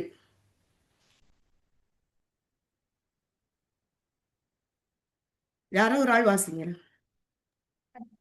ஆண்டவர் சொல்லுகிறது என்னவென்றால், இஸ்ரவேல் வம்சத்தாருக்காக நான் இதை அனுக்கிரகம் செய்யும்படி அவர்கள் என்னிடத்தில் விண்ணப்பம் பண்ண வேண்டும். மந்தை பெருகிறது போல் அவர்களில் மனிதரை பெருக பண்ணுவேன். ஆமே. அந்த இதுல பாத்தீங்களா? அதுல பாருங்க 26வது வசனத்தை கொஞ்சம் வாசித்துருங்களேன். 26-27. உங்களுக்கு நவமான இருதயத்தை கொடுத்து உங்கள் உள்ளத்திலே புதிதான ஆவியை கட்டளிட்டு கல்லான இருதயத்தை உங்கள் மாம்சத்திலிருந்து எடுத்து போட்டு சதையான இருதயத்தை உங்களுக்கு கொடுப்பேன். உங்கள் உள்ளத்திலே என் ஆவியை வைத்து உங்களை என் கட்டளைகளில் நடக்கவும் என் நியாயங்களை கைக்கொள்ளவும் அவைகளின்படி செய்யவும் பண்ணுவேன். ஆமென். ஆமென். அப்போ கர்த்தர் என்ன சொல்றாரு 37ல என்ன சொல்றாருன்னா, இது வந்து எருசலேம் இடிக்கப்பட்ட ஒரு நாட்கள்ல உள்ள காரியத்துல அதுக்கு பிறகு அதிலே சொல்றாரு, எரேமியாட்ட இப்படி இப்படிலாம் நான் செய்வேன்னு சொல்ற காரியம். அப்போ அவருக்கு தெரியும் இந்த இஸ்ரவேல் ஜனங்கள் கடின இருதயம் உடையவர்கள், இவங்க திருப்பியும் நான் ஒரு ராஜாவை கொடுத்தனா வழி விலகி தான் போவாங்க. அதனால அவர் தன்னுடைய ஒரே குமாரனை என்றென்றைக்கும் மாறாத கர்த்தத்துவம் உடையவராகிய அந்த ராஜரீகம் என்றென்றைக்கும் நிலைத்திருக்கும்படியாக தன்னுடைய குமாரனையே இரட்சகராகவும் ராஜாவாகவும் ஆசாரியராகவும் நமக்கு தருவேன் அப்படிங்கிறத தான் அன்னைக்கு இஸ்ரவேல் ஜனங்களுக்கு அந்த வாக்கு தத்தத்தை கொடுத்த காரியங்கள். அதனால அவர் என்ன சொல்றாரு, உன்னுடைய கல்லான இருத்தை நான் எடுத்துருவேன்பா, நான் அதுல என்ன தருவேன், புதிய ஆவியை தருவேன், உன்னுடைய இருதயத்தை சதையான இருதயமா நான் மாற்றுவேன், மாற்றி நான் உனக்கு என்னதெல்லாம் மாற்றும் பொழுது நம்ம என்ன பண்ணுவோம், அவருக்கு பிரியமாக வாழுகிற ஒரு நபராக நம்ம மாறிடுவோம். நம்மளா மாறவே மாட்டோம். அப்படிங்கறதுக்காகத்தான் அவரே அந்த வேலையை அவரே செஞ்சுறார். நான் உண்ட கல்லான இருத்தை எடுத்து போடுறேன். ஆனா நம்ம கேட்க வேண்டியது நம்ம கடமை. ஆண்டரே என் இருத்து இருக்கிற கல்லான இருத்தை எடுத்து போட்டுருங்கப்பா, உங்களுக்கு நான் உம்முடைய சித்தம் செய்வதற்கு, உம்முடைய வாக்கு தத்தை நான் விசுவாசித்து அதை வாக்கு தத்தத்தின் ஆசீர்வாதத்தை சுதந்திரித்துக் கொள்வதற்கு எனக்குள்ளாக புதிய ஆவிய புதிய இருத்தை வைத்து நான் உம்மிடத்துல விண்ணப்பம் பண்ண, இதை நீங்க எங்க வாழ்க்கையில அனுகிரகம் பண்ணுவதற்கு நம்ம என்ன பண்ணணுமா, விண்ணப்பம் பண்ணணும் அப்படின்னு சொல்லிட்டு இருக்கு. இதை நம்ம ஒவ்வொரு நாளும் அவர்கிட்ட விண்ணப்பமா வைக்கணும். கர்த்தாவே நீ எங்களுக்கு செய்வேன்னு சொன்னீங்களப்பா, இதை விண்ணப்பமா நம்ம என்ன செய்யணும், விண்ணப்பம் பண்ணி விண்ணப்பம் பண்ணணுங்கிறத அவர் அனுகிரகம் செய்யணும்னா நம்ம விண்ணப்பம் பண்ணணும் அப்படின்னு சொல்லிட்டு இந்த இடத்துல நம்ம பார்க்கிறோம். அடுத்தது எசேக்கியேல் 37:4 படியாக கர்த்தருடைய வார்த்தையை நம்ம என்ன செய்யணும், கேட்க வேண்டும். இப்போ வாஸ்தவம் இல்லையா, அந்த இடத்துல எலும்புகள் வார்த்தையை நம்ம கேட்கணும், அதை நம்ம அசட்டை பண்ணி விடாதபடிக்கு அதை நம்ம என்ன செய்யணும், கேட்கணும். அடுத்தது பார்த்தீங்கன்னா 6வது காரியம், தீட்டான காரியம் நம்மிடத்துல காணப்படக்கூடாது. தீட்டான காரியம் இருதயத்துல என்னென்ன தீட்டுகள் அப்படிங்கிறது நம்ம பார்த்திருக்கிறோம். மத்தேயு 15 மார்க் 7ல இருக்குல்ல, இருதயத்திலிருந்து புறப்படுவையிலே மனிதரை என்ன செய்யும், தீட்டுப்படுத்தும். நம்ம அதில் ஏற்கனவே தியானிச்சிருக்கோம், நம்ம வாசித்திருப்பீங்க. கபடு, பொறாமை, பொய், வேசித்தனம், விக்கிரக காரியங்கள், பொருளாசை, இப்படிப்பட்ட காரியங்கள் நம்மளிடத்துல காணப்படாதபடிக்கு, உலகத்துல நமக்கு பொல்லாங்கனுக்குள்ள உலகம் கடக்கும் போது நம்ம அங்க கடக்கிறோம். ஆனா ஆண்டவரே இந்த காரியங்கள் என் இதயத்தை தீட்டுப்படுத்தி விடாதபடிக்கு இந்த உலகத்தை நான் ஞானமா நடக்க ஆண்டவரே உங்களுடைய பலனை தாரும் ஆண்டவரே சொல்லிட்டு நம்ம ஒவ்வொரு நாள் கேட்டு பெற்றுக்கொள்ளும் பொழுதுதான் நம்ம இந்த உலகத்தை நம்ம என்ன செய்ய முடியும், ஜெயிக்க முடியும். இந்த தீட்டுகள் நம்மளே வந்து தீட்டுப்படுத்தி விடாதபடிக்கு நம்ம ஒரு பரிசுத்த வாழ்க்கை வாழ முடியும். அப்ப அப்படி நம்ம இதயத்துல பரிசுத்தம் இருக்கும் பொழுது அவர்கிட்ட நம்ம கேட்கறது எல்லாமே நம்ம என்ன செய்ய முடியும், அந்த வார்த்தை நம்ம வாழ்க்கையில கிரியை செய்ய முடியும். அடுத்தது பாத்தீங்கன்னா துதிக்கிறவர்களாக நாம காணப்பட வேண்டும். மரியாள் என்ன பண்ணாங்க, அவங்க உடனே இவ்வளோ பெரிய திட்டம், அது வந்து இஸ்ரேல் தன்னை கல்லெறிஞ்சு கொள்ளுவாங்க எல்லாமே தெரியும். ஆனா அப்படிப்பட்ட சூழ்நிலையில தனக்கு அதை வார்த்தைக்கு அடிமையா கொடுத்தது மாத்திரமல்ல, மரியாள் என்ன செய்யறாங்க, கர்த்தரை மகிமைப்படுத்துறாங்க. லூக்கா 1:46 இப்ப இந்த சிஸ்டர் சொன்னாங்களே, விசுவாசித்தவளே பாக்கியவதி, கர்த்தராலே அவளுக்கு சொல்லப்பட்டவைகள் நிறைவேறும் என்றாள். ஏன்னா மரியாள் விசுவாசத்துல அவங்க இப்ப பலன் அடைஞ்சிட்டாங்க. இது எலிசபெத்தா என்ன செய்யறாங்க, மரியாளை குறித்து அந்த வார்த்தையை சொல்றாங்க, விசுவாசித்தவளே பாக்கியவதி. அப்ப எது எது நம்ம வந்து வார்த்தை கொடுத்த வார்த்தை நம்ம விசுவாசிக்கிறோமோ நம்ம எப்படி இருப்போமா, ஒரு பாக்கியம் உள்ள ஒரு வாழ்க்கை நாம வாழுவோம். அப்போ 2வது பாத்தீங்கன்னா அவங்க மரியாள் கர்த்தரை ஏற்றி போற்றுகிறாங்க. அப்பொழுது மரியாள் என் ஆத்துமா கர்த்தரை மகிமைப்படுத்துகிறது, என் ஆவி என் இரட்சகராகிய தேவனில் களி கூறுகிறது. அவர் தம்முடைய அடிமையின் தாழ்மையை நோக்கி பார்த்தார். இதோ எல்லா சந்ததிகளும் என்னை பாக்கியவதி என்பார்கள், வல்லமை உடையவர் மகிமையானவளை எனக்கு செய்தார், அவருடைய நாமம் பரிசுத்தம் உள்ளது என்று சொல்லி என்ன செய்றாங்க, மரியாள் தன்னுடைய ஆவி ஆத்மா சரீரத்தை கர்த்தருக்கு அர்ப்பணித்து அவரை போற்றி புகழ தொடங்குறாங்க. பின்னுக்கு வருகிறது பெரிய ஒரு காரியம்தான், மக்களால இகழப்படுற காரியங்களா இருந்தாலும் அவங்களுக்கு முன்னால நின்னது தேவனுடைய கட்டளை சித்தம், அதுக்கு என்னை கீழ்ப்படுத்தணும் அப்படிங்கிற ஒரு காரியம். அப்போ அந்த இடத்துல அவங்க துதிக்கிறவர்களா காணப்பட்டார்கள். நம்ம வாழ்க்கையிலும் நிறைய எதிர்மறையான காரியங்கள் வரும் பொழுது நம்ம அந்த எதிர்மறையான காரியங்களை தள்ளிவிட்டு நம் முன்னால கர்த்தர் நமக்கு தந்த வாக்கு தத்தங்களை நம்ம வைக்கும் பொழுது வைத்து அவர் அந்த காரியத்துல துதிக்கிற நபர்களாய் நம்ம காணப்படும் பொழுது தேவன் நமக்கு கொடுத்த அந்த வாக்கு தத்தங்கள் நம்ம வாழ்க்கையில செயல்பட தொடங்கும். அடுத்தது பாத்தீங்கன்னா கர்த்தருக்கு பயப்படுகிற பயம், அதில் பார்த்தீங்கன்னா லூக்கா 1 50வது வசனம், அவருடைய இரக்கம் அவருக்கு பயந்தவர்களுக்கு தலைமுறை தலைமுறைக்கும் உள்ளது. இது பெரிய ஆசீர்வாதம்.